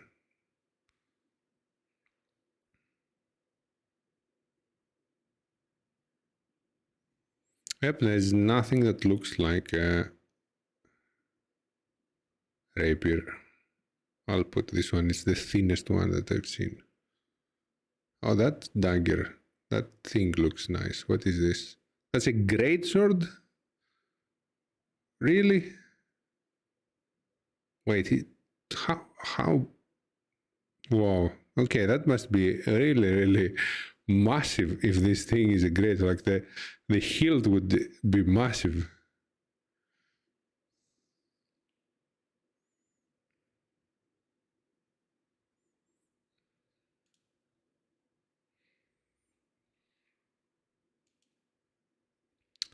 Okay, rapier done as well.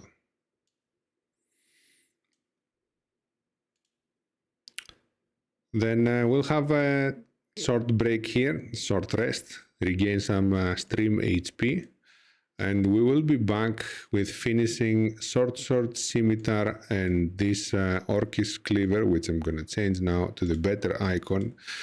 Scimitar, this one, wait, no, it wasn't this one. Hooked, it was called hooked something, yes. This one, or this one. Or this one. They both look close to what I was envisioning. Okay, this one looks better. What the hell is this? That's a sickle hooked. Okay, if you say so. It actually looks more threatening than the other sickle. Maybe I will change it. Okay, let's put this one for the orcish cleaver.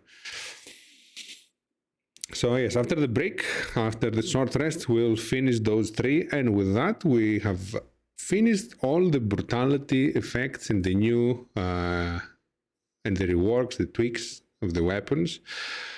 At some point, I will make a list if Titus hasn't made one yet. I think he's working on one currently.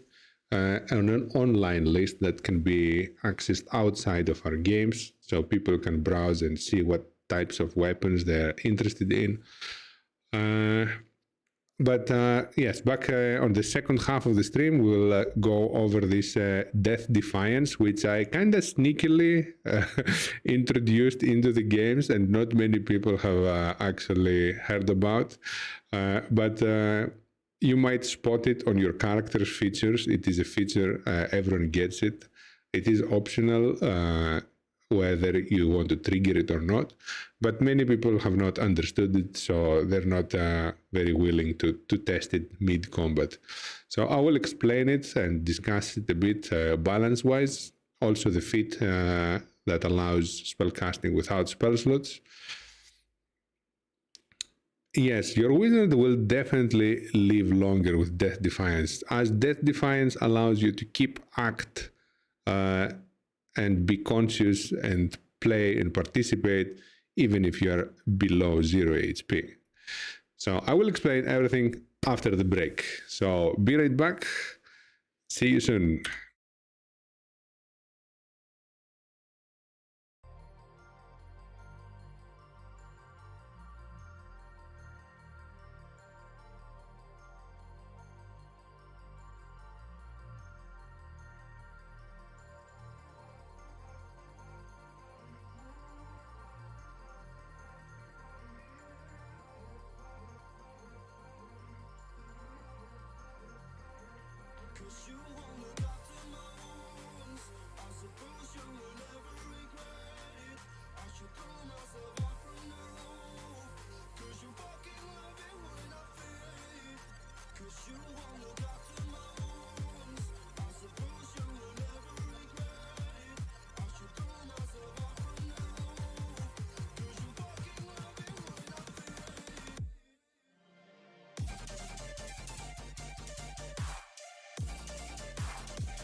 Whatever, all this ever but you long gone, it don't matter. Ride or die, that's been the deal. The light of your back, I disappear. But if you don't play that for me, I'm out of it, I'm out of it. I lick my gun and then I'm done. I'm out of it, I'm out of it. No man to tell me you're no good. I'm brushing away, do you, the weight of you. My shoulder, done with my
to stop this world from spinning. Like Superman, you were the only one to find the strength in all that I was dealing with. This life like kryptonite.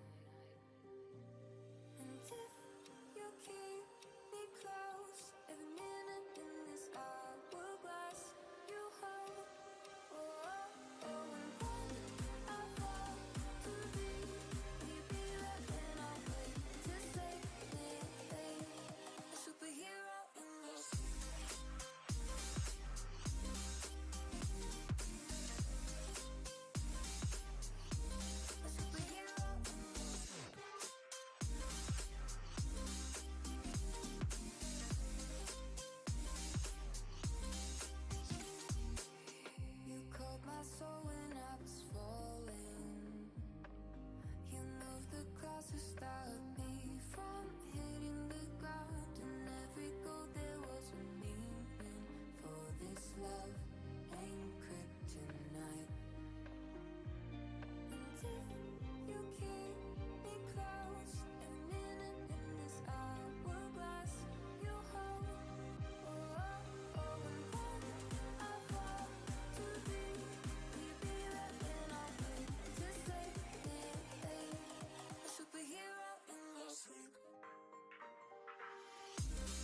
And I'm back.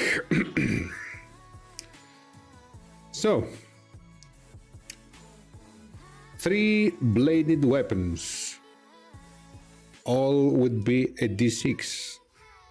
Right now, 2 of them exist. 1 will be created. Scimitar and sword. 2 weapons that have been practically the same for a very, very long time. They're both finesse, they're both light, both 1d6, both martial melee. The only difference is in the weight and in the price. The scimitar costs 25, while the sword costs 10, and it weighs 1 pound more than the sword, making it not very good in comparison.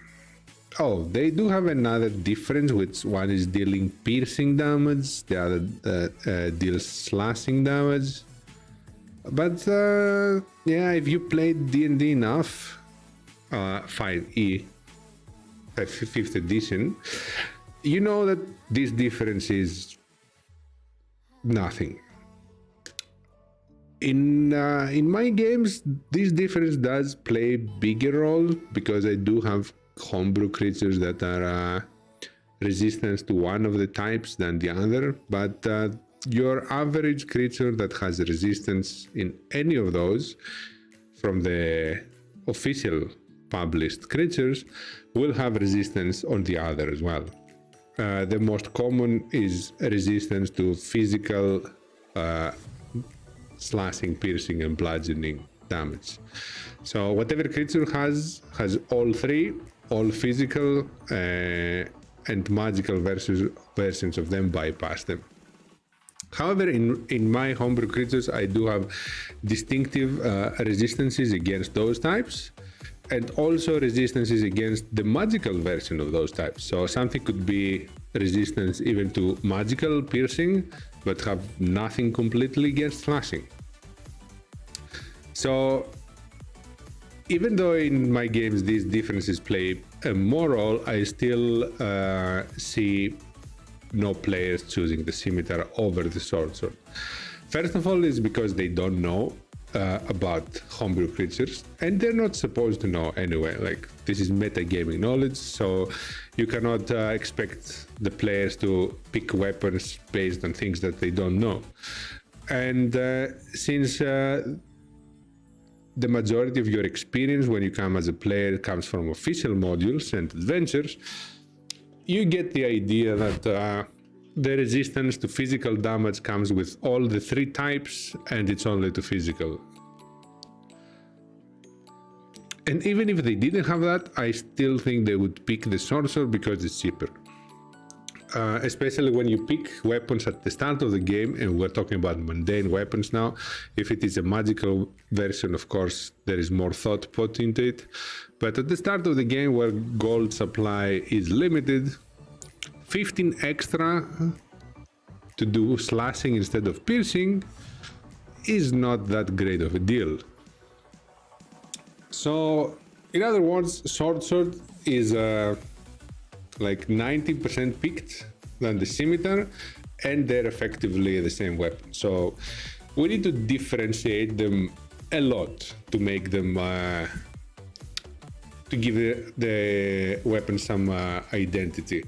And including the Orcish cleaver, we need to do it a little bit more, since we're going to have 3 of them. So the Orcish cleaver will definitely be slashing, as it has almost no piercing capabilities. The scimitar will stay slashing, the sorcerer will stay piercing. Now, other than that, and before we go into brutality effects, can we give them some other basic properties that will differentiate them? Hmm. What type of what image comes to mind when I tell you to think someone dealing damage with a scimitar?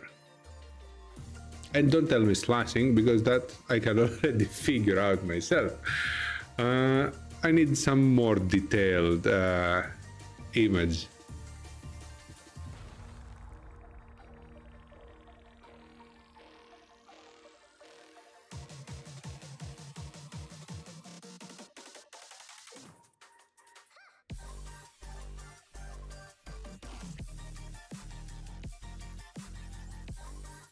Nothing?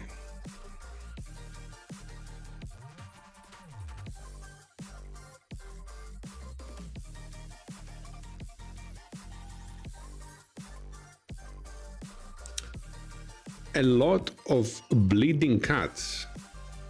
Hello, Kyle. A lot of bleeding cats. Okay. Considering that we want to avoid a bleeding effect because it requires extra saving throw rolls, and we don't want to slow down the pace of combat too much. So there were many weapons that would that fitted the bleeding type, the bleeding theme, but we managed to dodge putting bleed on all of them, with the exception of hemorrhage, which is a condition with internal bleeding, does not have saving throws. It deals damage when you move. But we're talking about internal bleeding, which is different of what we're talking now with the scimitar. So a lot of bleeding cats. How do we translate that into a mechanical bonus that does not require a saving throw from the opponent? That's our challenge here.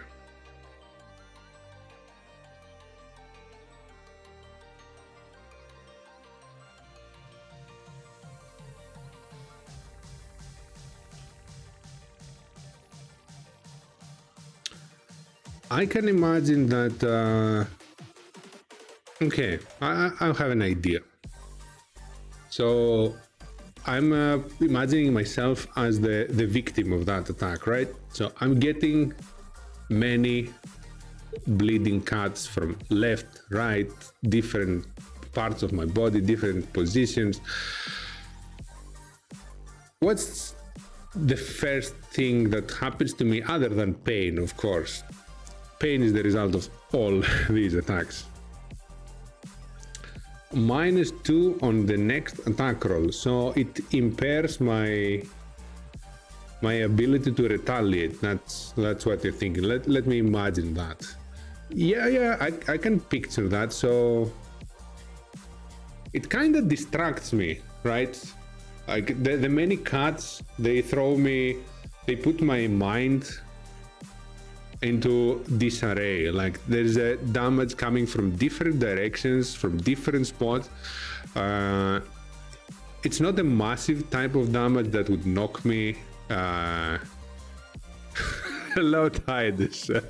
+5 to instantly dying. So I can imagine that you get a distracting feeling, like your battle focus is being tested when you're getting multiple smaller damages from different locations.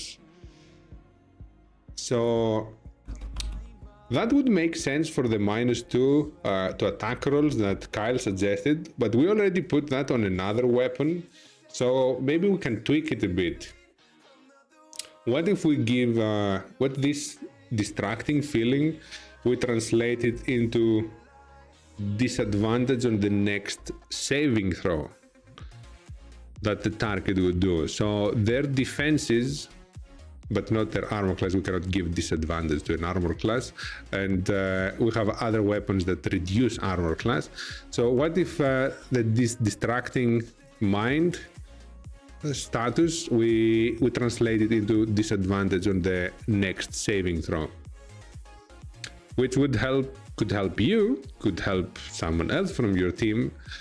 So until the start of your next turn, or no, actually, it should have a time limit as well. So until the start of your next turn. But that sounds now more like a brutality effect. Yes, on a crit. So that would be a brutality effect on the scimitar. Physical saving roll, dex, strength, and con. Okay. Okay, yeah, that would. So we're talking about brutality effect now for the scimitar. Let's start noting down before I forget.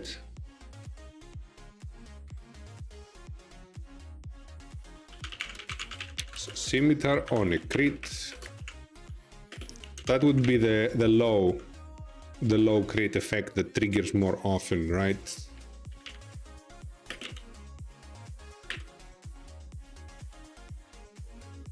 Your next attack against the target crits on a 17 to 20. That's too strong. That's Titus. Calm your horses. That's too strong.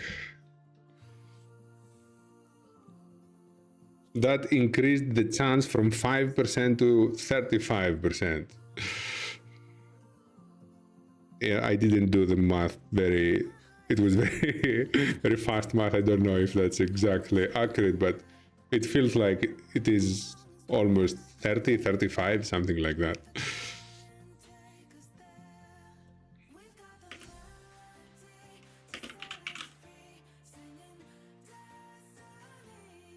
Is it 20%? Really? Oh, wait. Yeah, it's 5% per number, right? So 4 numbers, 20%.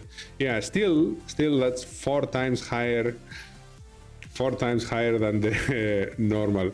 Plus, don't forget that scimitar is a weapon that is one-handed and will probably attack several times in a turn because it is light and finesse. So you can dual wield scimitars. You can have scimitars in both hands. So consider that it's going to be attacking a lot, and put that in your balancing thoughts. So the law effect, let me write before I forget. The law effect, disadvantage on strength, dex, con, saving throws until the start of your next turn. So many abbreviations here. And high effect, maybe make that for a dagger. Then if you haven't, it's a small diameter. We have already finished with the daggers, Nidus. And there are 2 new dagger variants now. Let me show you the new dagger variants. We have the parring dagger. Whoa, why is it so huge?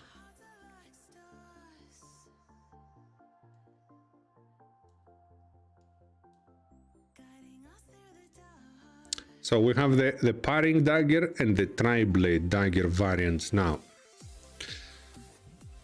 The parring dagger is a martial weapon, while the tri-blade dagger still is a simple weapon.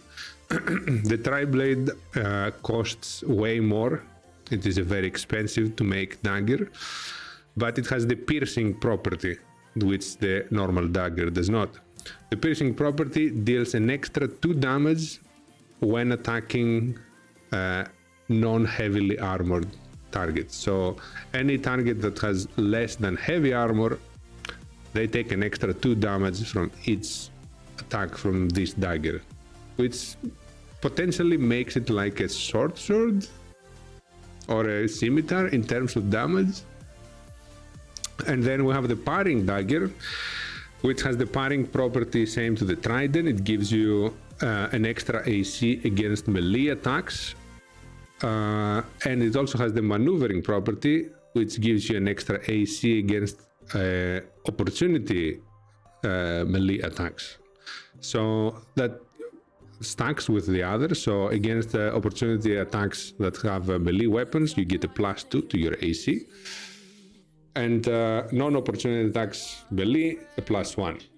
And the parring dagger is a martial weapon because you don't really block swords and with a dagger if you don't have very specific and extensive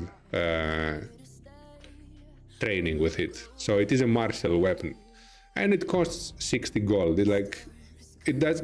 So I will give them better icons, but not now because I didn't have the time.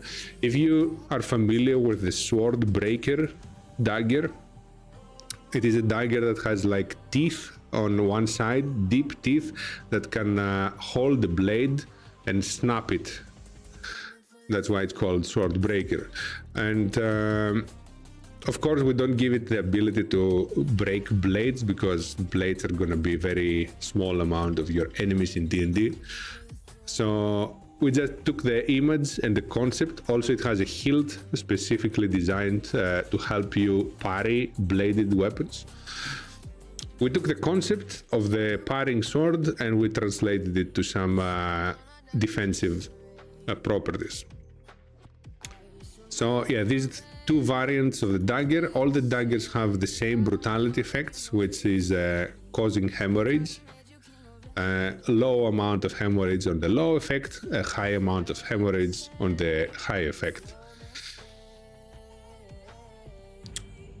And okay, so all the weapons that you see on the top on this little cascading shape is the ones that we finished earlier with Kevin.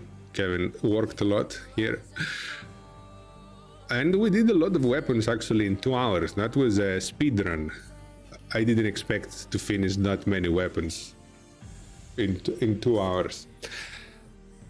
Okay, back to the sword, scimitar, and orcish cleaver weapons. So one brutality effect for the scimitar, the disadvantage on strength dex con, and high effect. High effect, what can we give it for a high effect?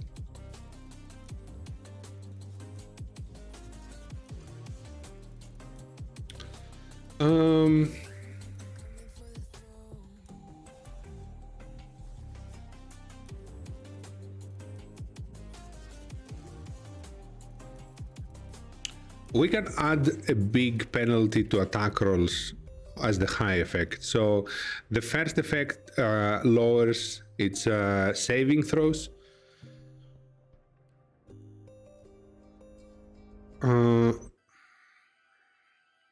Or because it would contradict. So the one lower impairs its defensive capabilities. If we put attacking roll penalty, then it impairs its attacking capabilities. I feel that's contrasting. It doesn't make too much sense. So going still with a defensive theme, we could put a penalty on the saving throws as well. So disadvantage and a -2 on those saving throws on the high effect. So further increasing the previous effect. Pretty much if you crit with a scimitar, you're telling any guy with a fireball or any spell that has a dex or any strength saving throw, go for it on this turn. He has a disadvantage in the -2. You're never gonna get a better chance than this. Or maybe your character has something similar.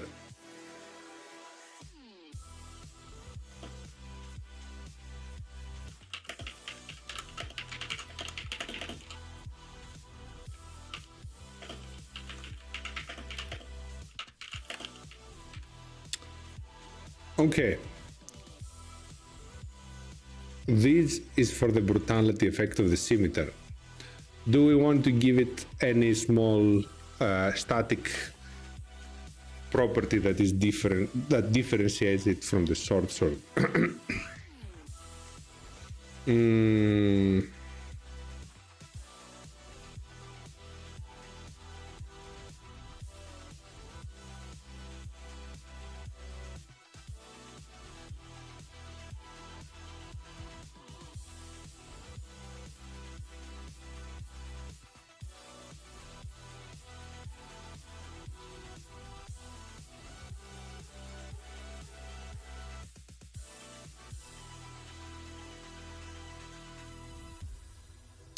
Scimitar sounds better than a sword.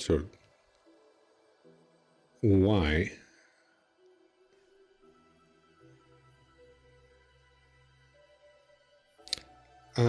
Weapons that reduce movement speed, yes. We have some weapons that their brutality effects reduce movement speed. Actually, a lot of them.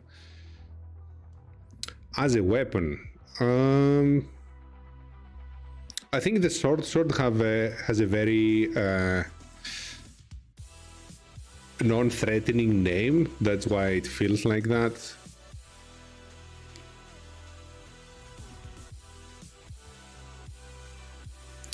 Technically, they're not very different. Like we checked some images of swords and scimitars. The scimitar is just curved. Their length is the same, and it feels like practically the sword might even have advantages that scimitar does not. But we're talking about fantasy now here, so I'm not going into so many details. I'm looking for a property that was gonna be like not a huge factor, like a slight, for example, the mace. The mace has the shield bypass, not mace, sorry, flail. The flail has the shield bypass property, which allows it to ignore the bonus AC of a shield. It does not apply very often. It does not ignore a huge amount of defenses, etc., etc. So it's a small property that makes the flail unique without breaking it. I'm looking for something similar for these three. When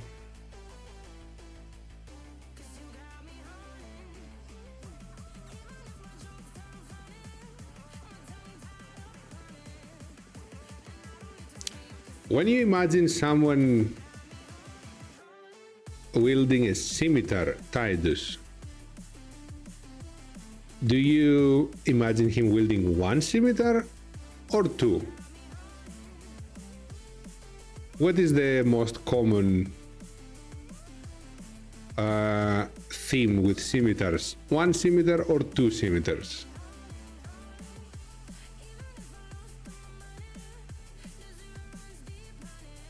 Two. I would agree. I think the people who are portrayed to fight with scimitars, they're more often than not wielding two. So maybe there's their light property is related to dual wielding both of them, both scimitars.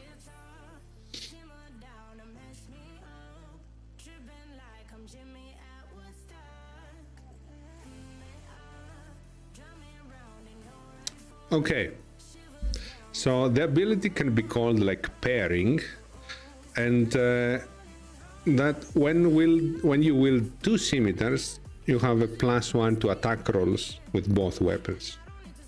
So they work like better together. I don't think it breaks too much the game because the damage is still the same. It is increasing a little bit your chances to hit when dual wielding scimitars. Then again, you don't have the advantages of other weapons that might give you because you are restricted to scimitars only. And it doesn't change the damage, of course. So, pairing.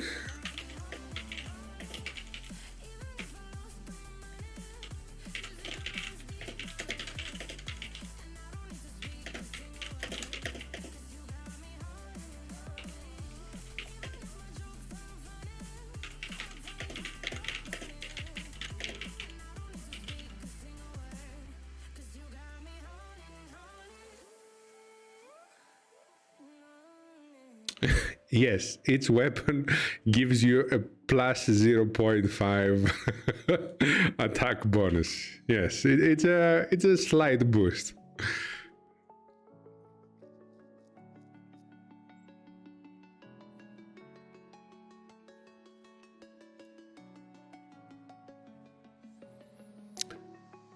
Okay.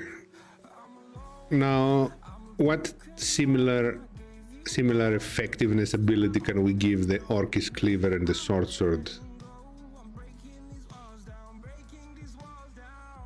For sword sword, I would think having both piercing and slashing, since it has a cutting edge. Choose before you attack, maybe different damage for each, like piercing, that's 1d6, slashing, that's 1d4. Kyle, I agree with you on the first part, like the sword should be doing both, because it does have a slashing edge and a pointy end. However, foundry-wise, this is complicated. Like, there is no way that you can put two... Oh, actually, maybe there is. No, there is a way to put two damage types. And you'd say that it would do different damage, but why would anyone choose slashing then, if the slashing does less?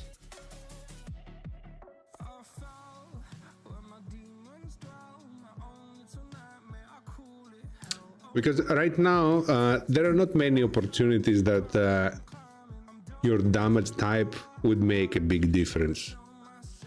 So choosing right now does not give you any big advantage.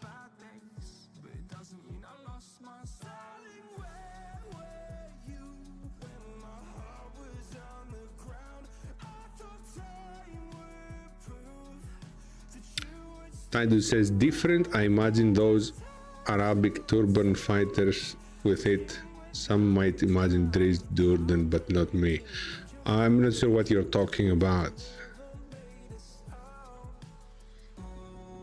We're talking about the scimitar, the sword, something else. The cutting edge isn't as prominent as the scimitar, 1d4 plus 2. But 1d4 plus 2 is potentially it is better than 1d6. So scimitar slashing does 1d6. 1d4 plus 2 is better than 1d6 because it has a minimum of 3.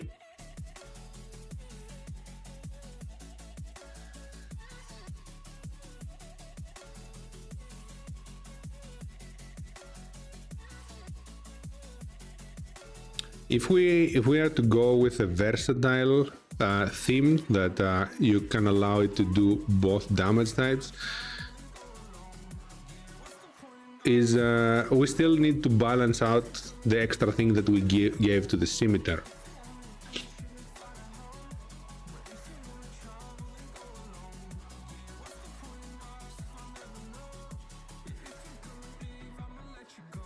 Okay. Now, thinking about Kyle's idea with the versatility, like you can use the sword with the pointy end, you can use it with the slashing end, and looking at the scimitar, what if we give it a property that is opposite of the pairing, like mismatching, unpairing, something like that? That whenever you use the sword with a different type of weapon, then you get a +1 to your attack with the sword. Like, since it is versatile, like you can use it as a pointy end, you can use it as a slashing, it is easier to match the style of another different type weapon. And with that logic, it gets a slight bonus to its attack. What do you think about that?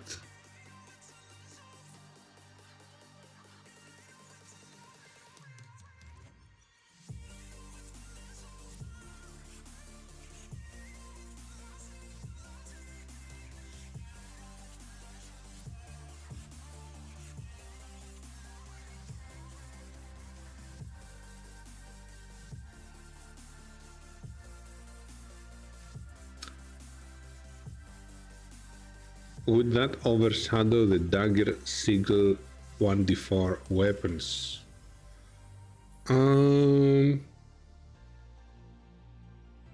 Overshadow them in what sense? Like they would pick to use a sword over those? But they already do. They already do in that sense.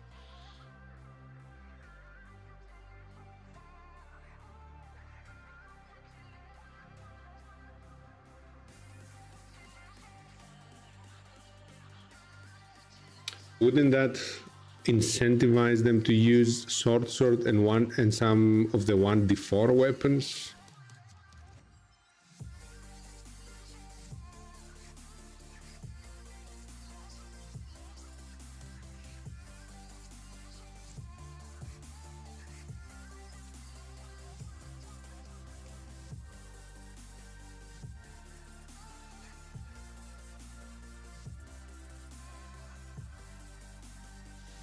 Otherwise, I'm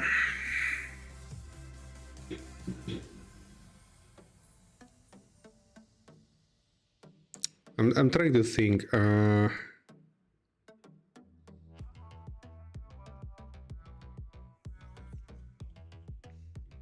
The 1d4 plus 2 is a little bit tricky because we are raising the minimum damage to 3.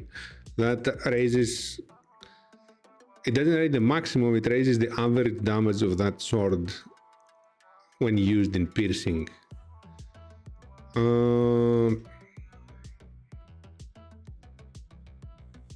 I'm thinking how much of a boost is that?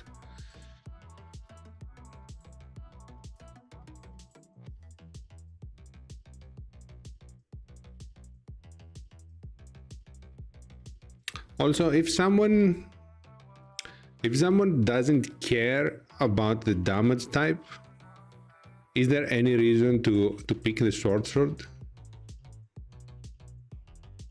If someone like comes from an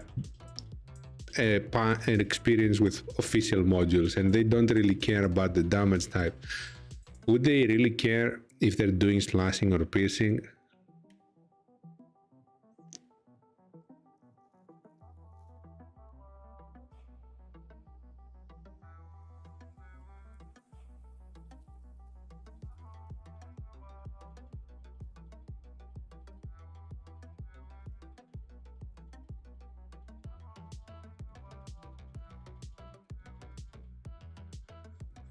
I'm not sure if it is a very appealing bonus to anyone who doesn't care about the damage type. And realistically, it's not gonna come up that often. Like, even with homebrew monster, it's not gonna come up that often. So if you have a chance to get scimitars and get +1 bonus to your attack, or the Orcish cleaver that would give you something different, the sword then seems to be a really bad choice in comparison.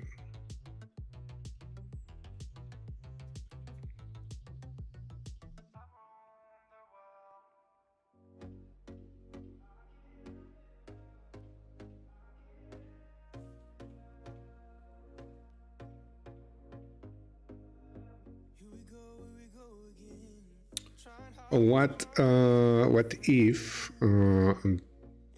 brainstorming.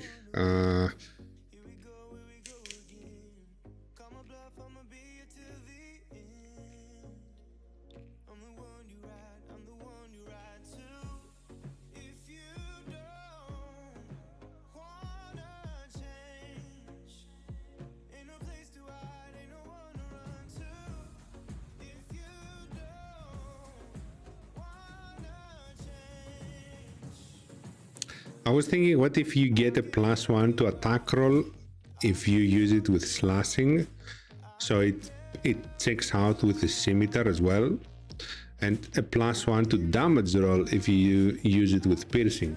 But it's not possible to handle it in Foundry like that. You cannot make any choice of damage type before you make the attack roll. So even though it is a cool idea, it's very impractical to implement.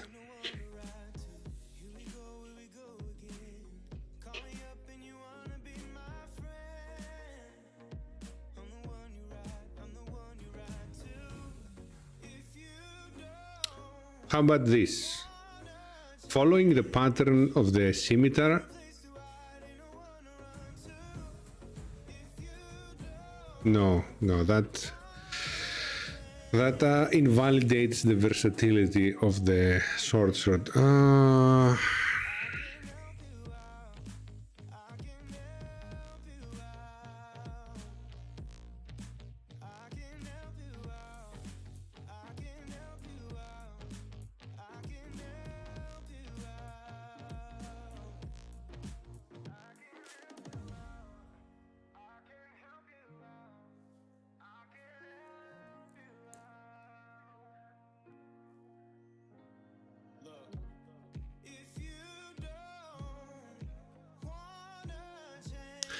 of course, you have to choose before, but having to choose before means that you need two different weapons in your inventory because the attack roll differs depending which one you chose.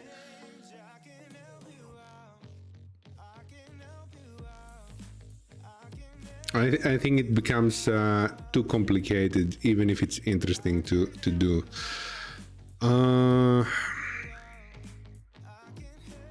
I like the versatility theme, but I want it a bit more simplified now and not too strong, of course, because we're talking about a minor static property, and we're gonna give them brutality effects as well after.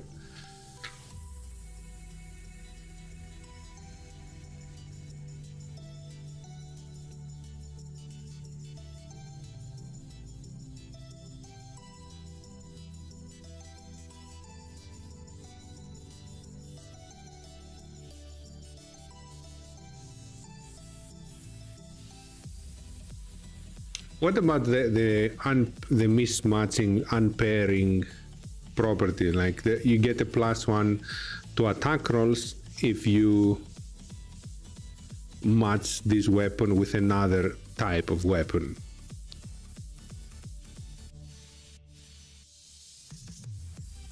If you're not wielding two short swords. So short sword plus something else gives a +1 to attack rolls only on the short sword.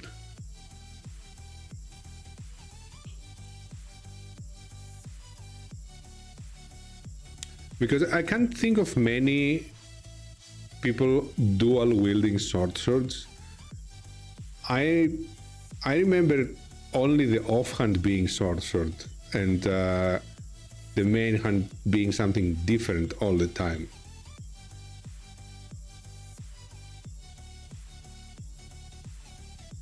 And it has the versatility part integrated, like since it can be doing both slashing and piercing, it is a weapon that is more versatile to adjust with another type of weapon.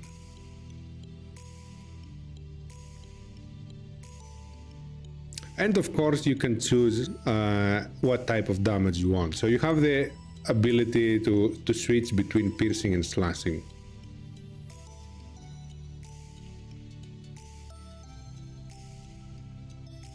If dual wield in offhand +1 to AC, why AC? how is AC coming into play now? I'm confused.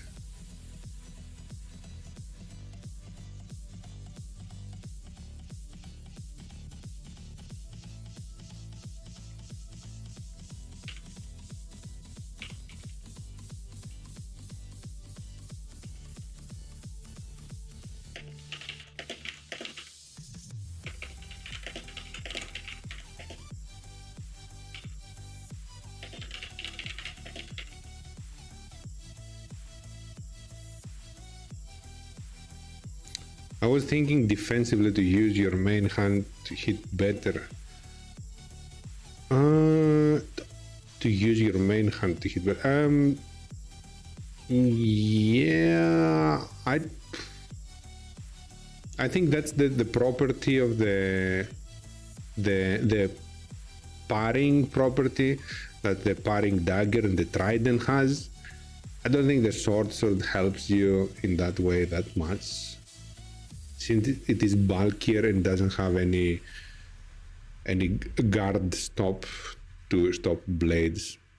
Also, it goes very out of the theme that we're trying to get.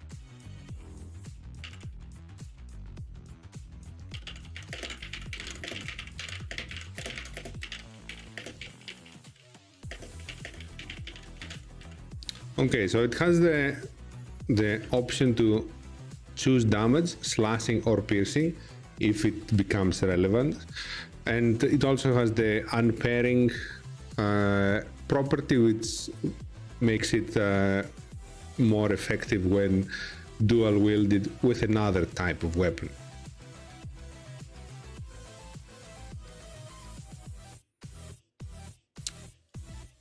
Yeah, I think that describes the sword the best, while keeping it simple, because our other effects, some other ideas did have also made a lot of sense, but they were much trickier to implement. Now, Orc's Cleaver. What do we do with this brutal baby? So this one does slashing, definitely. It does not have capabilities of piercing.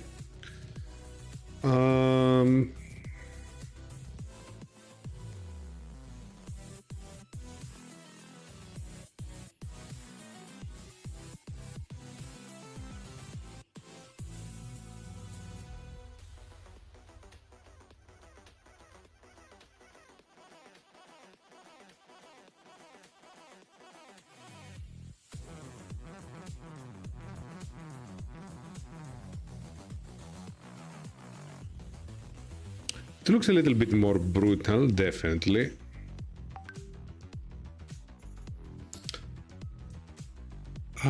Could we give it some kind of armor piercing properties, maybe?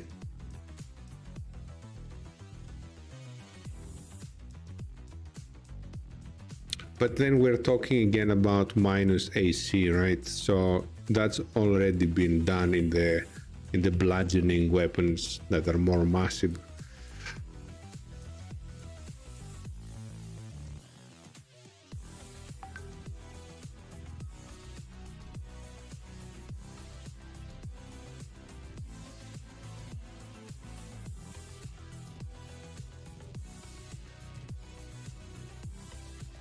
Okay, what if, see, we have given some weapons the parrying property, which gives you a +1 AC to melee attacks.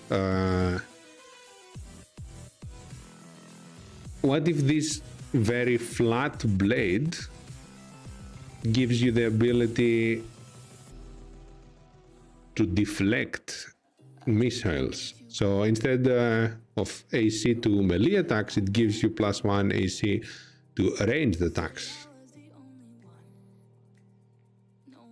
Maybe when you're dual wielding them,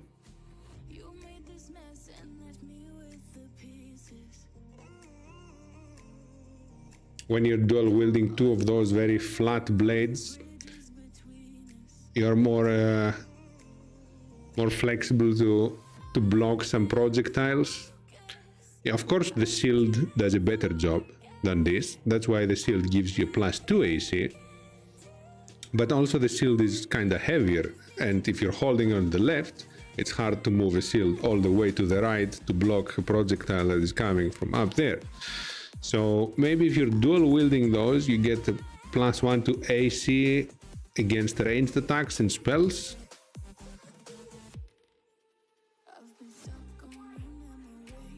And thinking of the name Orc's Cleaver,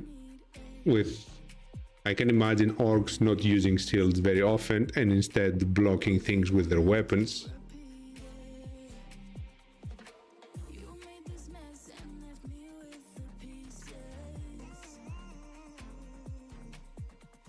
The only problem that I have with this idea is that I would imagine some more offensive property for the Orc's Cleaver than a defensive one.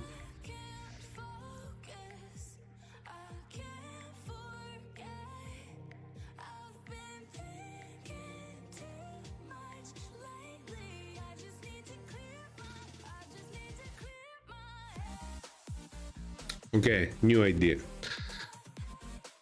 When you're wielding two weapons and both attacks hit, the Orc's Cleaver could be dealing some extra damage. how do I imagine this? Where does this come from? So let's say that you're dual wielding, I don't know, a light hammer and an orcish cleaver. They're both light. Slashing with the orcish cleaver and then hitting with the hammer on top of the orcish cleaver, making the orcish cleaver slash deeper, or even with a second sword. So pushing the orcish cleaver with your second attack to go even deeper.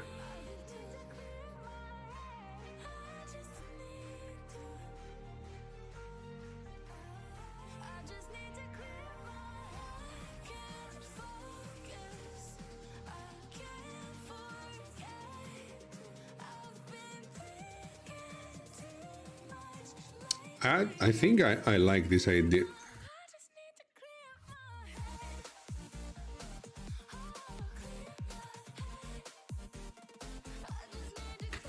How do we name that kind of property?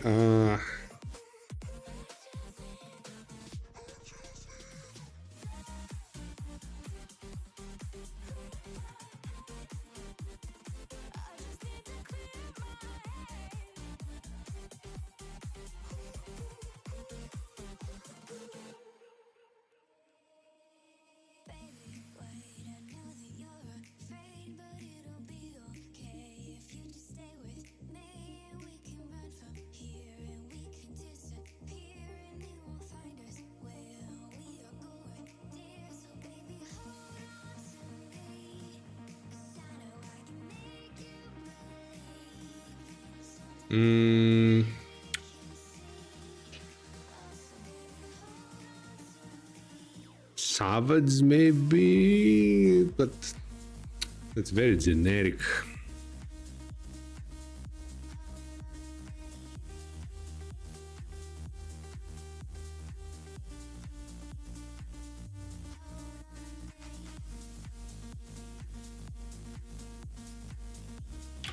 Rendering.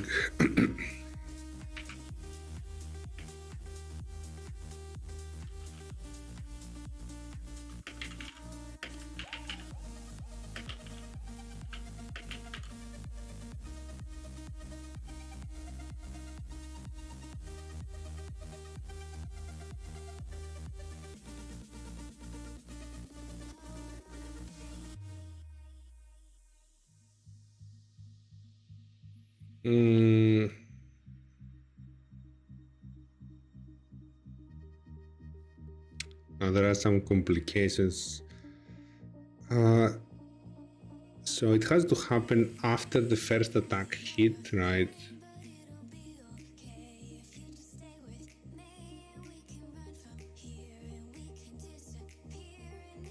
No, we can type it in a generic way. When you're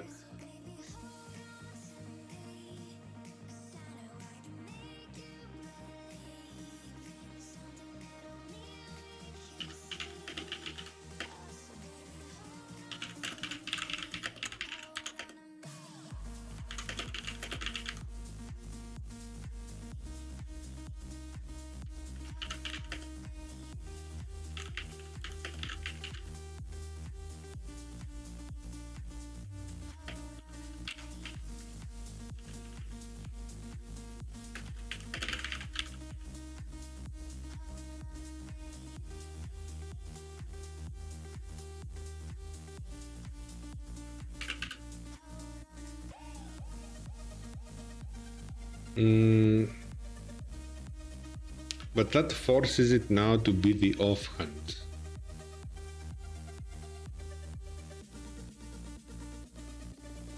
So we need to change that this weapon deals, and then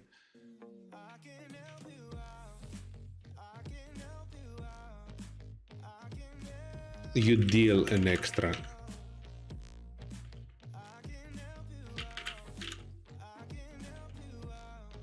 So let's say that you're holding main hand cleaver and offhand dagger, then you hit with your cleaver, then with the dagger you deal an extra damage. Right?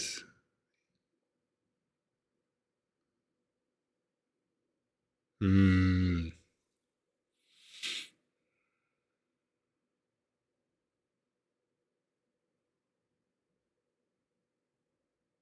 Yes. Okay. So you have to hit with two different weapons. That stops from using two orc cleavers though, which doesn't make too much sense. Oh wait, no, it doesn't. It doesn't say different type weapons. It says different weapons on your turn.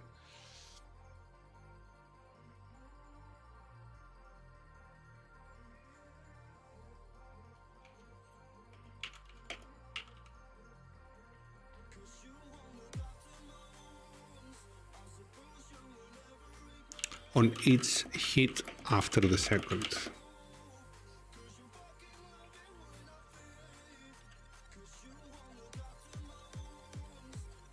So that would increase the damage on subsequent, like the third attack or a fourth attack.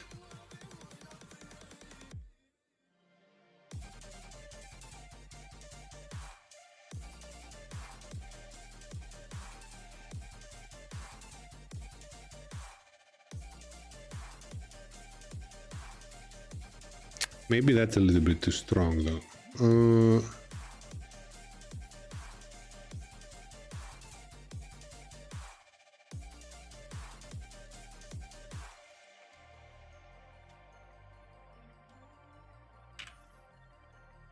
So an extra damage if you're dual wielding Orcish cleaver with something else and you hit.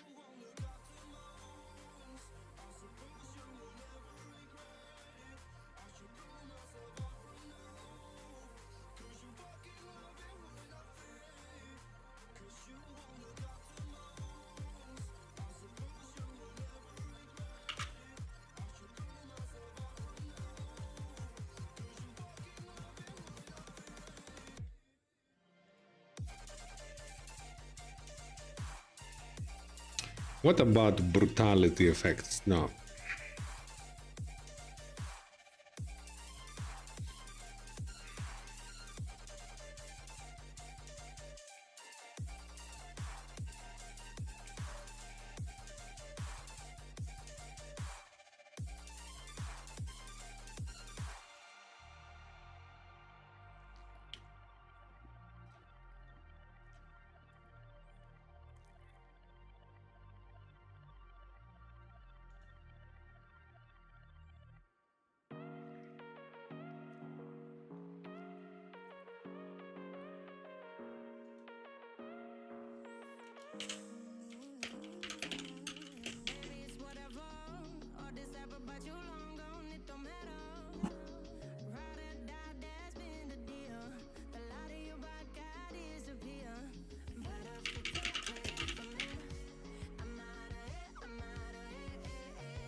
Hmm.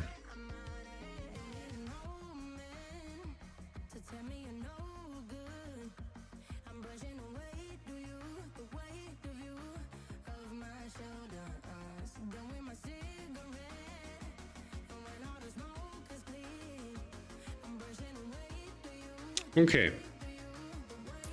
Brutality effects now.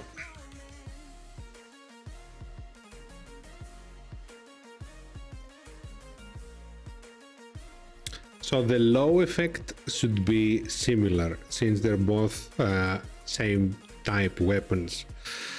We can keep the disadvantage to strength dex con.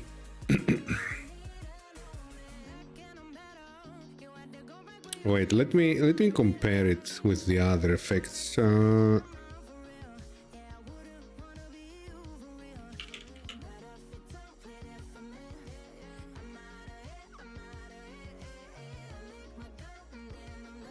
Disadvantage.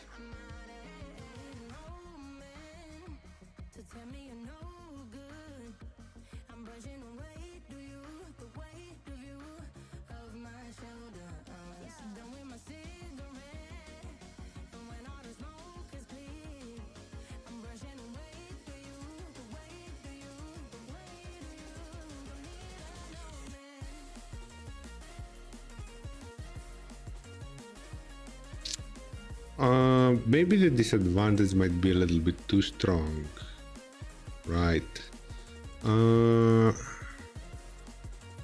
For a low effect. What are the chances of triggering it? Chances of rolling at least 1 6 on 2 6-sided die.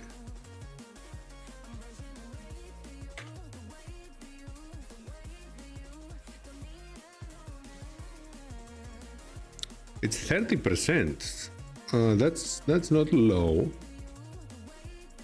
So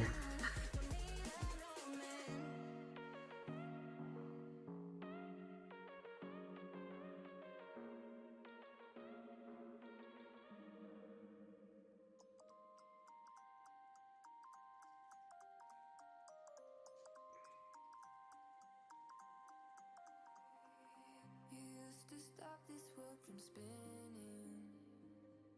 Like Superman, you were the only one to find the we'll make it a -3 instead, so we can keep it on all weapons and then increase the high effect.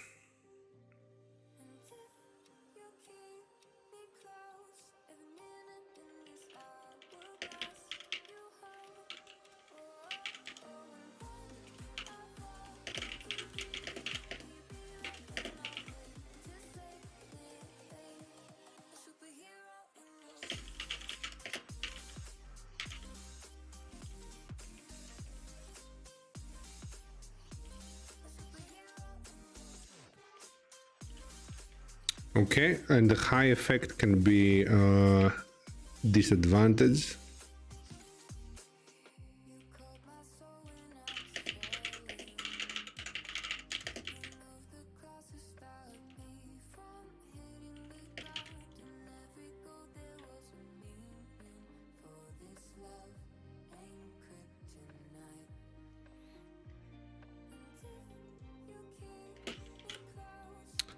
Then we keep the same low effect, but we change the high effect on the others.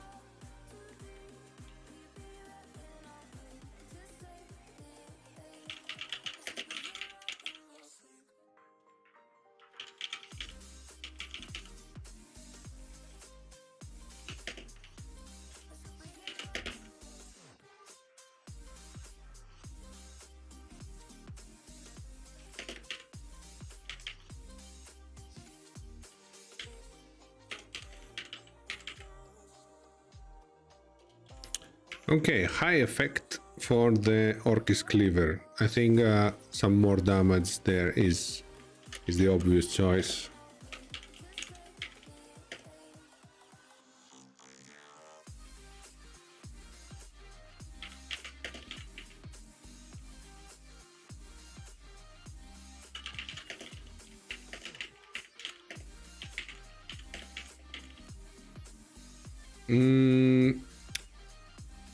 PB proficiency bonus, double your proficiency bonus.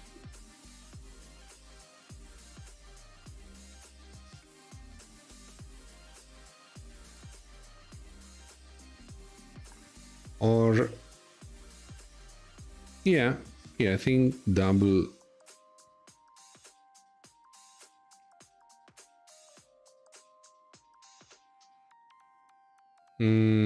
But that's not very comparable with the scimitar.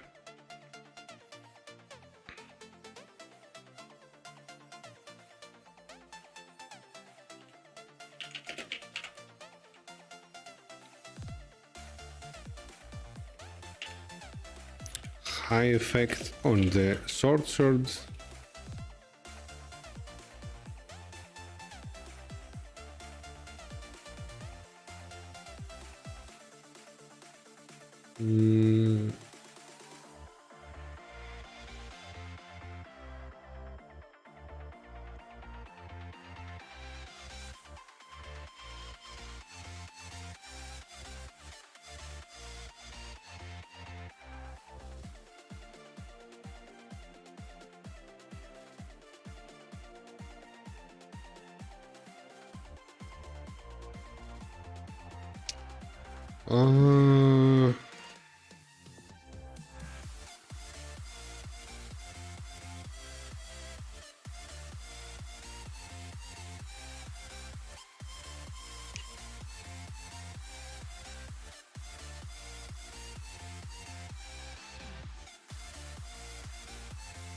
instead of extra damage.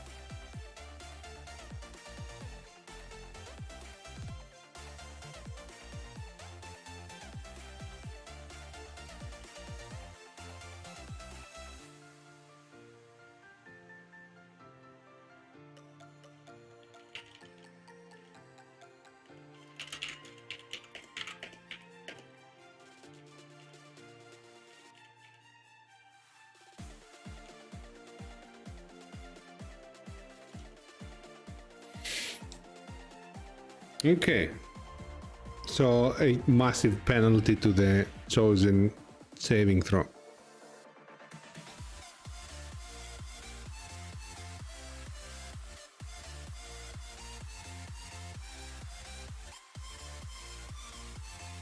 But it feels very same with the scimitar and defies the purpose of what we're trying to do here.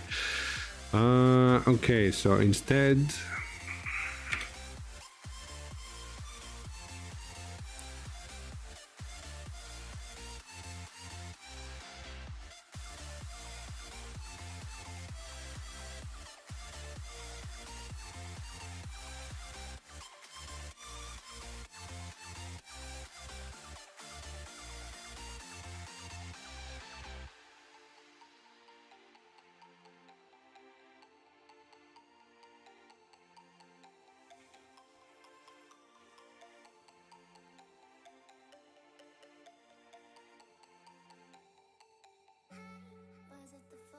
the target could give him some stagger effect, no, some hemorrhage effect maybe, but we gave that to the daggers as well. We have so many effects that are overlapping now. Hemorrhage or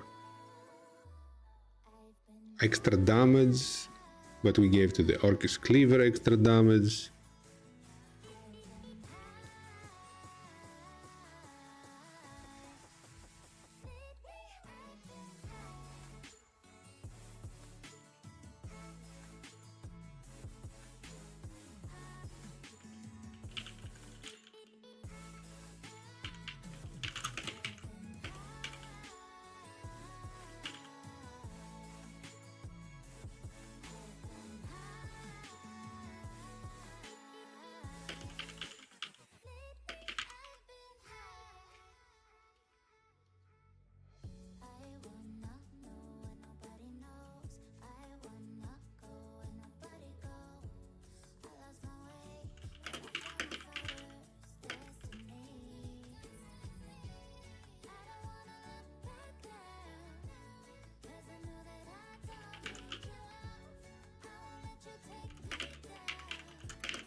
Okay, so allows you to do opportunity attacks on the target, even if they don't leave your reach, but take an action or try to cast a spell that has an action. Going for the versatility theme of the sword rather than pure damage, as the Orcus Cleaver is focusing on. Okay, I think I'm satisfied with those.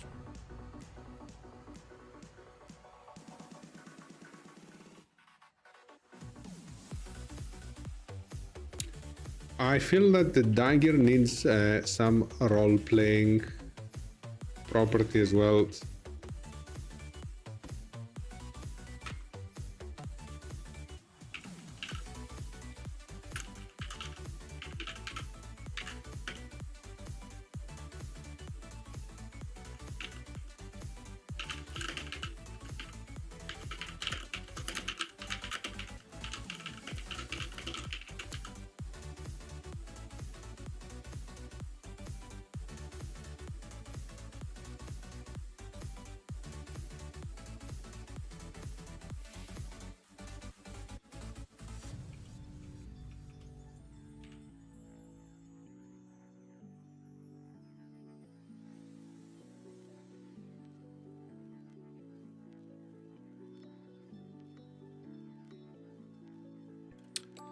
Uh,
Okay, with concealed ability, now the dagger becomes what it was supposed to be in the first place, I think, like a more assassinate type of weapon, easier to conceal, gives you advantage to hide it and get somewhere while still being armed with the dagger, and a big increase on your crit chance to crit with this weapon when attacking surprised enemies.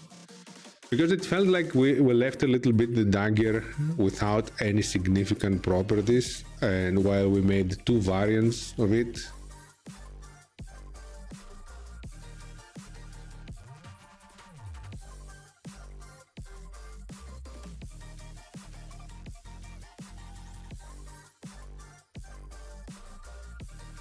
Did we give everything a rapier, dagger? Yes. Okay. Whip, sling, lance, scythe, sickle. Okay. Oh, the sickle needs a better icon. Actually, no, it's good. Club and great club, light hammer. I think we're done. I think we're done with the weapons. Now, all that is left, well, for today's stream at least, is to explain the death defiance condition. Let's open it up somewhere. Third, that's a class feature. Well, not all classes have it.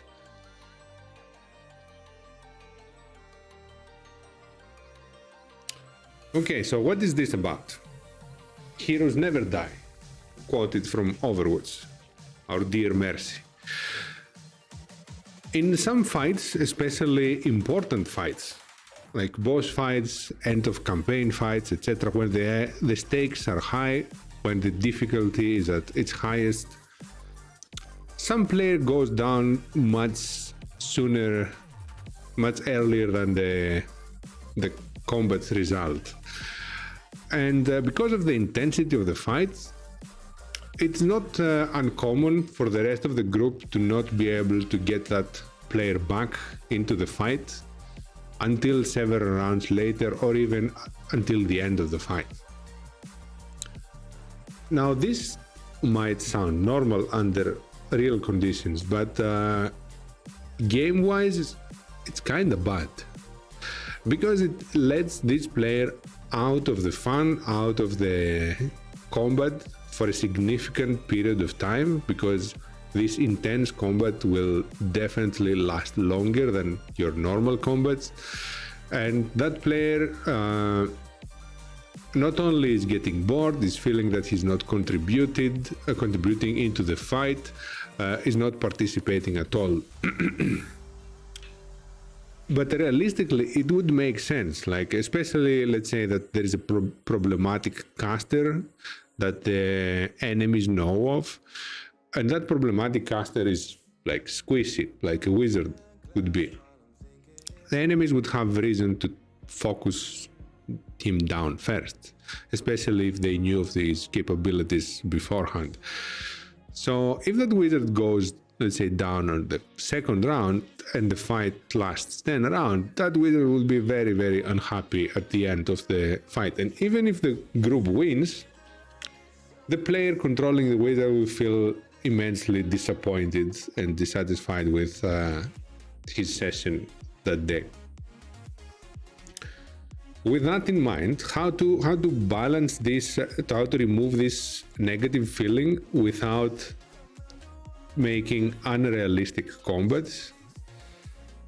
Trying different things that didn't work over the years, I came up with this method, with this trait, feature, whatever you want to call it, that everyone gets it passively, and it's one of their options. So what it actually does is, when you go to 0 HP or lower, it allows you to stay conscious and still participate in the fight. Of course, if it stops there, it is completely balanced, because it makes you immortal, right? 0 HP or lower is where your character is supposed to die. So it doesn't stop there. It has certain conditions and, well, it has one condition, sorry, and certain effects that follow. The condition is that when you go down, you make a constitution saving throw. You have to pass 10. At lower levels, it might be a 50-50 chance. At higher levels, with all the buffs and modifiers and class features, it's gonna be an easy roll to pass. Of course, you have the option to fail your saving throw if you don't want to defy death, let's say. So the player agency is not taken out. If you want your character to die, you can still fail your saving throw. Or if for some reason you don't want to get up because you think it's more dangerous to get up than to stay down, again, you have the option to fail your saving throw. Let's say that you don't fail your saving throw. What happens then? You pass your saving throw, you momentarily go down. So concentration effects still end. Everything that normally ends when you go unconscious triggers as normal. So you have this very brief moment, like you've seen in many movies and anime and other series, that the life flashes through their eyes. Some memories, some adrenaline kicks in, and you gather up whatever strength and energy you have left, despite your seemingly mortal, lethal wounds, to stand up and stay conscious and fight still. That takes a toll on your body though. So what happens is you remain conscious, even if you are at 0 or negative HP. In my games, we have negative HP. If you're watching this and you haven't played in any of my games, we do keep negative HP. We have a little bit of a homebrew death and dying system. So even if you're at 0 or negative HP, you're still conscious. If your HP goes over 0, 1 or higher in any way, you lose this condition. The condition is called death defiance. We have a symbol for it so people know what's going on. Now, while you are in this condition with death defiance and you're still conscious, at the start of your turn, you make your usual death saving throw that you would make if you were unconscious. If you pass it, nothing happens. You still remain conscious, you act, your HP is still 0 or negative, the same value does not change. If you fail it, you gain 2 levels of exhaustion. That serves 2 reasons. One, roleplay wise, like you are getting, you're trying to exhaust every ounce of your energy, of your strength to stay conscious despite your mortal wounds. So that takes a toll on your body. You rapidly become more tired. And mechanically, there has to be a consequence for failing your death, a way to progress towards death if your HP does not matter anymore.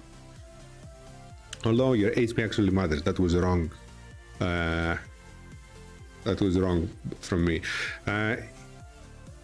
There needs to be a progress towards death, even if you're still conscious. That's what I meant. So normally you would die on 3 death saving throws, failed ones. Again, here you still die on 3 failed death saving throws, but it happens through getting 6 levels of exhaustions, 2, 2, and 2. Now, a nat 20 and a nat 1, which normally count for double success or a double failure, they do not count for double while you have the death defiance on. So it still counts as a normal success and a normal failure, which means normal failure means 2 exhaustion levels. Now, if you get 3 successes in that while being conscious and fighting, you stabilize. You stabilize and you don't need to make any more death saving throws. Stabilizing means that you get back to right. That actually is missing a part here. Now that I'm thinking of it. So what would happen when you stabilize? Do you go to 0 or do you go to 1 and lose the condition?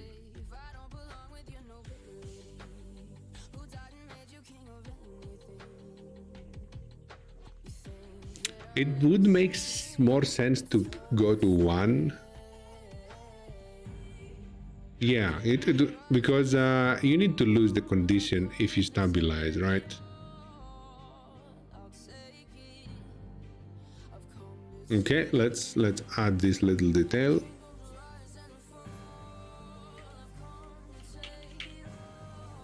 Oh, it's already there. Oh my god, I'm blind. Getting 3 successes before 3 fails stabilizes you and heals you to 1 HP. I have even thought of that before I forgot it. Okay, so 3 successes before the 3 failures stabilize you no matter how much negative HP you had. You go back to 1 HP and you don't lose your exhaustion though. Your exhaustion still stays, but you lose the death defiance condition, so you don't get any more exhaustion and you don't you don't make any more death saving throws. Taking damage in that state does not trigger a death saving throw. but it reduces your HP towards the negative normally. So if you had if you drop to -2, you take 10 damage, you go to -12, you don't make any death saving throw, so you don't risk any exhaustion or dying immediately from damage unless you have taken so much damage that you are at minus your half maximum HP. So if your maximum is at 50 HP and you pass -25, your body has taken so much damage, like you're losing limbs and arms and legs and probably your head at that point. So your body itself cannot sustain more damage than half your maximum HP in the negatives. Then also, while in this death-defiant state, you cannot be stabilized by normal means. Normal means meaning a medicine check, a healer's kit, anything that is not magical. I imagine that the medicine stabilization action and the healer's kit is done on an unconscious body, where the person who is doing it has the luxury of doing things to someone who is not moving at all, who is naturally laying down on the ground or something like that. If the person is awake and their mind and their body is still functioning normal and bleeding and fighting, most likely, I think it would be very unreasonable for anyone to provide medical help during that time. Also, I'm translating as the adrenaline that you have that moment keeping you alive and disregarding, let's say, wounds, medicine, potions, not potions, the things that the medicine stabilization check would apply. Mostly is there for balance. I'm not lying to you. It's for balance, because otherwise everyone would first thing stabilize themselves with a healing kit, a healer's kit, if they have one, which they would obviously get one after they would read this condition. So they would be practically immortal if this restriction is not there. And something else that is there again for balancing and roleplay reasons as well. While you're in this state, in the death defiance, and you're obviously fighting with your last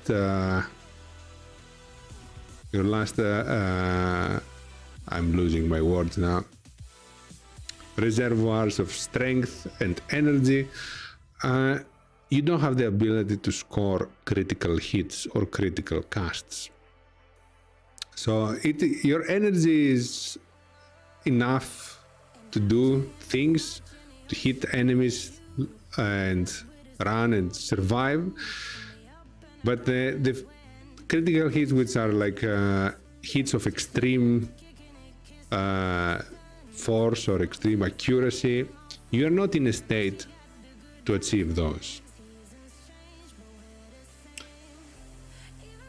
Now, for more suspense, I would advise my players to do blind rolls for those, for the death saving throws. So only the DM sees them, notes them down, takes a print screen and has them on the side, and the other players do not know what's going on. Instead of magically knowing that, oh, that person is surviving or that person is dying, we need to do something. I have done it in few games already and it works out very well. The suspense is making the fight much better, and the players are a little bit panicking. So although it's not compulsory, I'd say, for if you're a DM to implement that, like the whole feat does not rely on this to work. It is something optional. I would suggest you try it. I think you'll see how the feeling of the fight becomes much better. And yeah, as a note, in the end, I'm mentioning that when it triggers, you go down momentarily. So you go into the unconscious state momentarily, you lose concentration effects and everything else that ends with you being unconscious triggers at that point, even if you remain conscious. So the phrasing here has a little bit of error, as you hear. I'm saying remaining conscious, but you are regaining consciousness. Maybe I should fix those to be more correct meaning wise. And as a final note for my games, again, I have added an extra condition in the end, something that can trigger. So if at any moment the whole group, all the party members are with the death defiance condition, the god of death, Zeriax, will notice that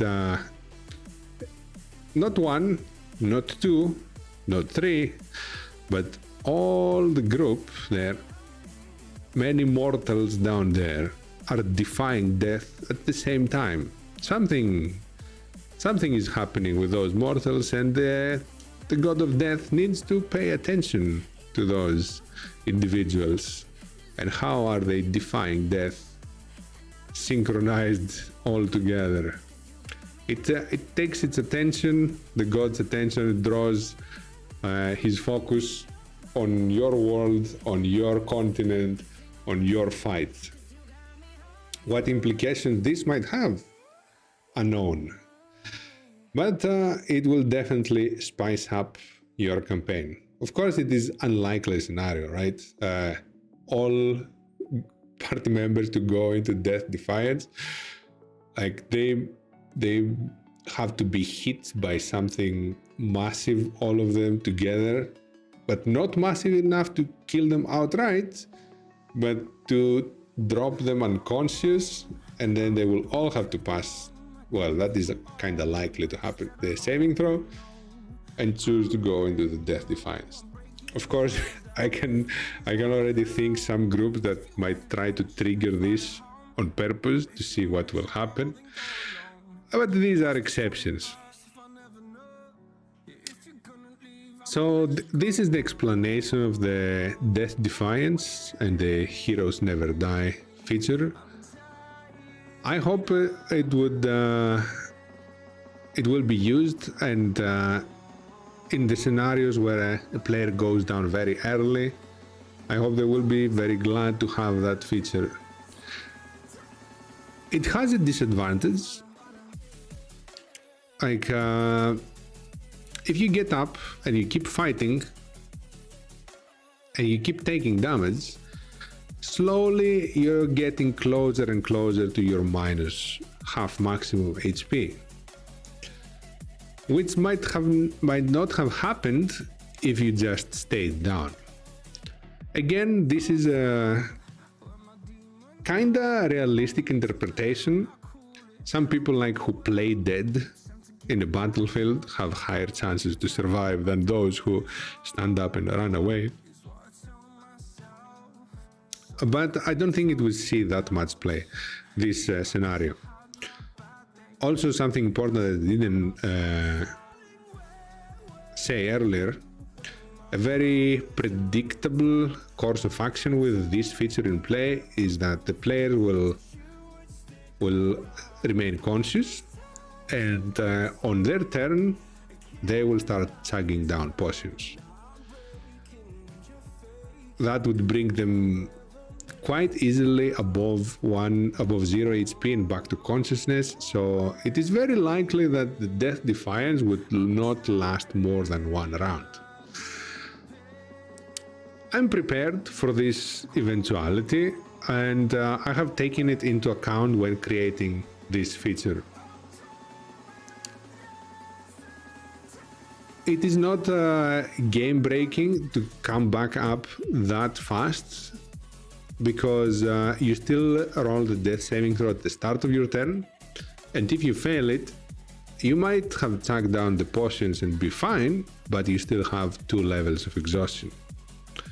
So if you keep abusing this and you don't get very lucky with your saving throws, at the 3 failed saving throws, even if they are at 3 different times that you fell unconscious in the same combat, they will eventually result in your death.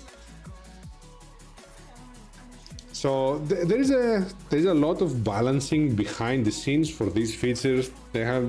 Many cases have been taken into account. I'm sure that I have missed some, like there will definitely be some spells or some features that somehow are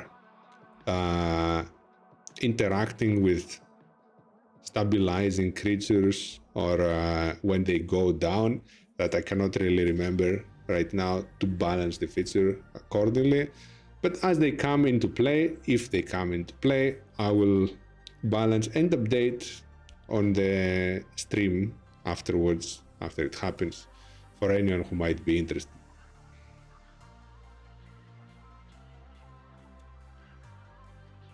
And do you have anything else about the Heroes Never Die? Yep. Also, important thing to remember is that it happens only during combat. So the adrenaline that kicks in, it happens at the adverse moment of facing your villains, the enemy, the opposition. It does not trigger if you fall into a trap. If you jump from a mountain and take falling damage from a cliff, or any environmental hazards, any natural phenomena, or your friends hitting you on purpose. So it does not trigger in those conditions. It only triggers in combat with an opposing force that is not hitting you on purpose.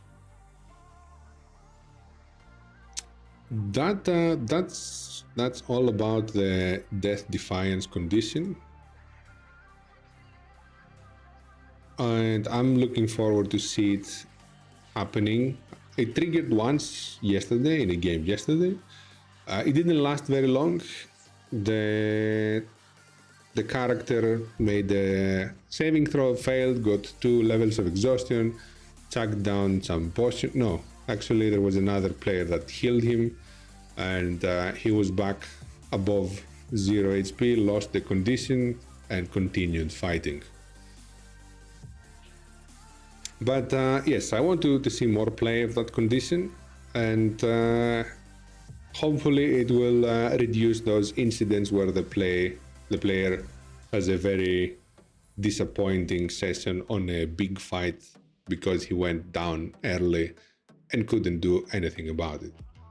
And if your team doesn't want to help you or cannot help you for some reason, you don't have any other choices. Unless you're controlling some other NPCs and you make them come help you despite their other reasonable course of actions, you're just doomed to stay down. I think that will be it. That would be all. I don't have anything else for this stream. For next time we'll go over some feats, possibly spells or bosses. So either feats and bosses, or feats and spells.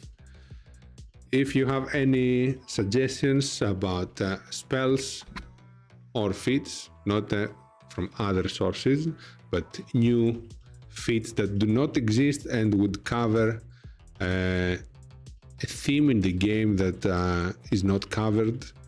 Now that is very vague description, I know, but how do I explain it? Like a need for something that does not exist, and it is a common situation in the game.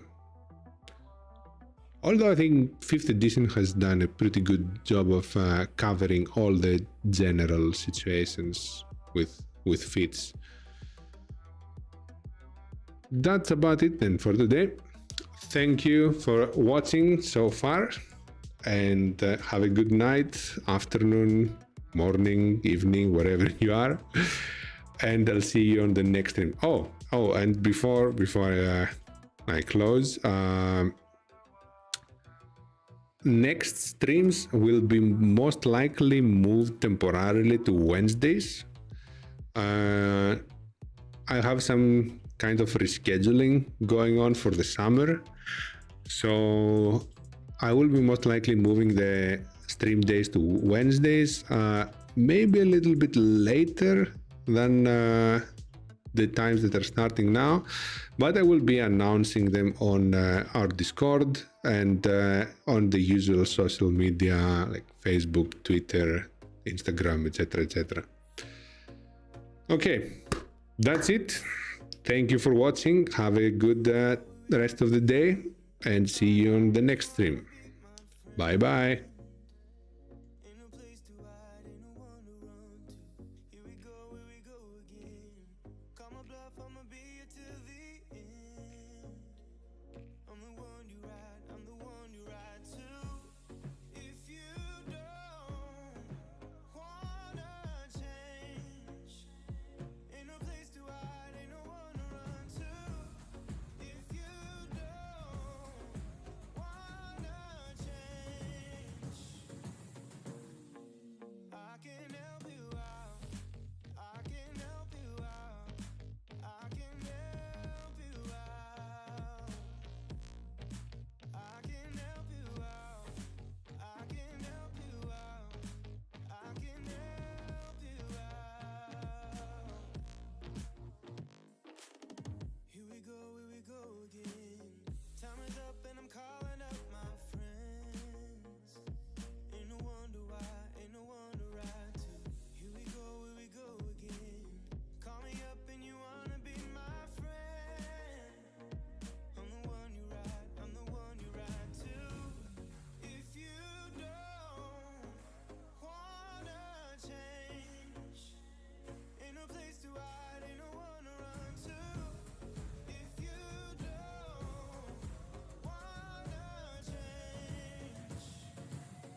I just can't let you go. Lord knows that I've tried to. You said I was the only one. No one likes being lied to. You made this mess and left me with the pieces.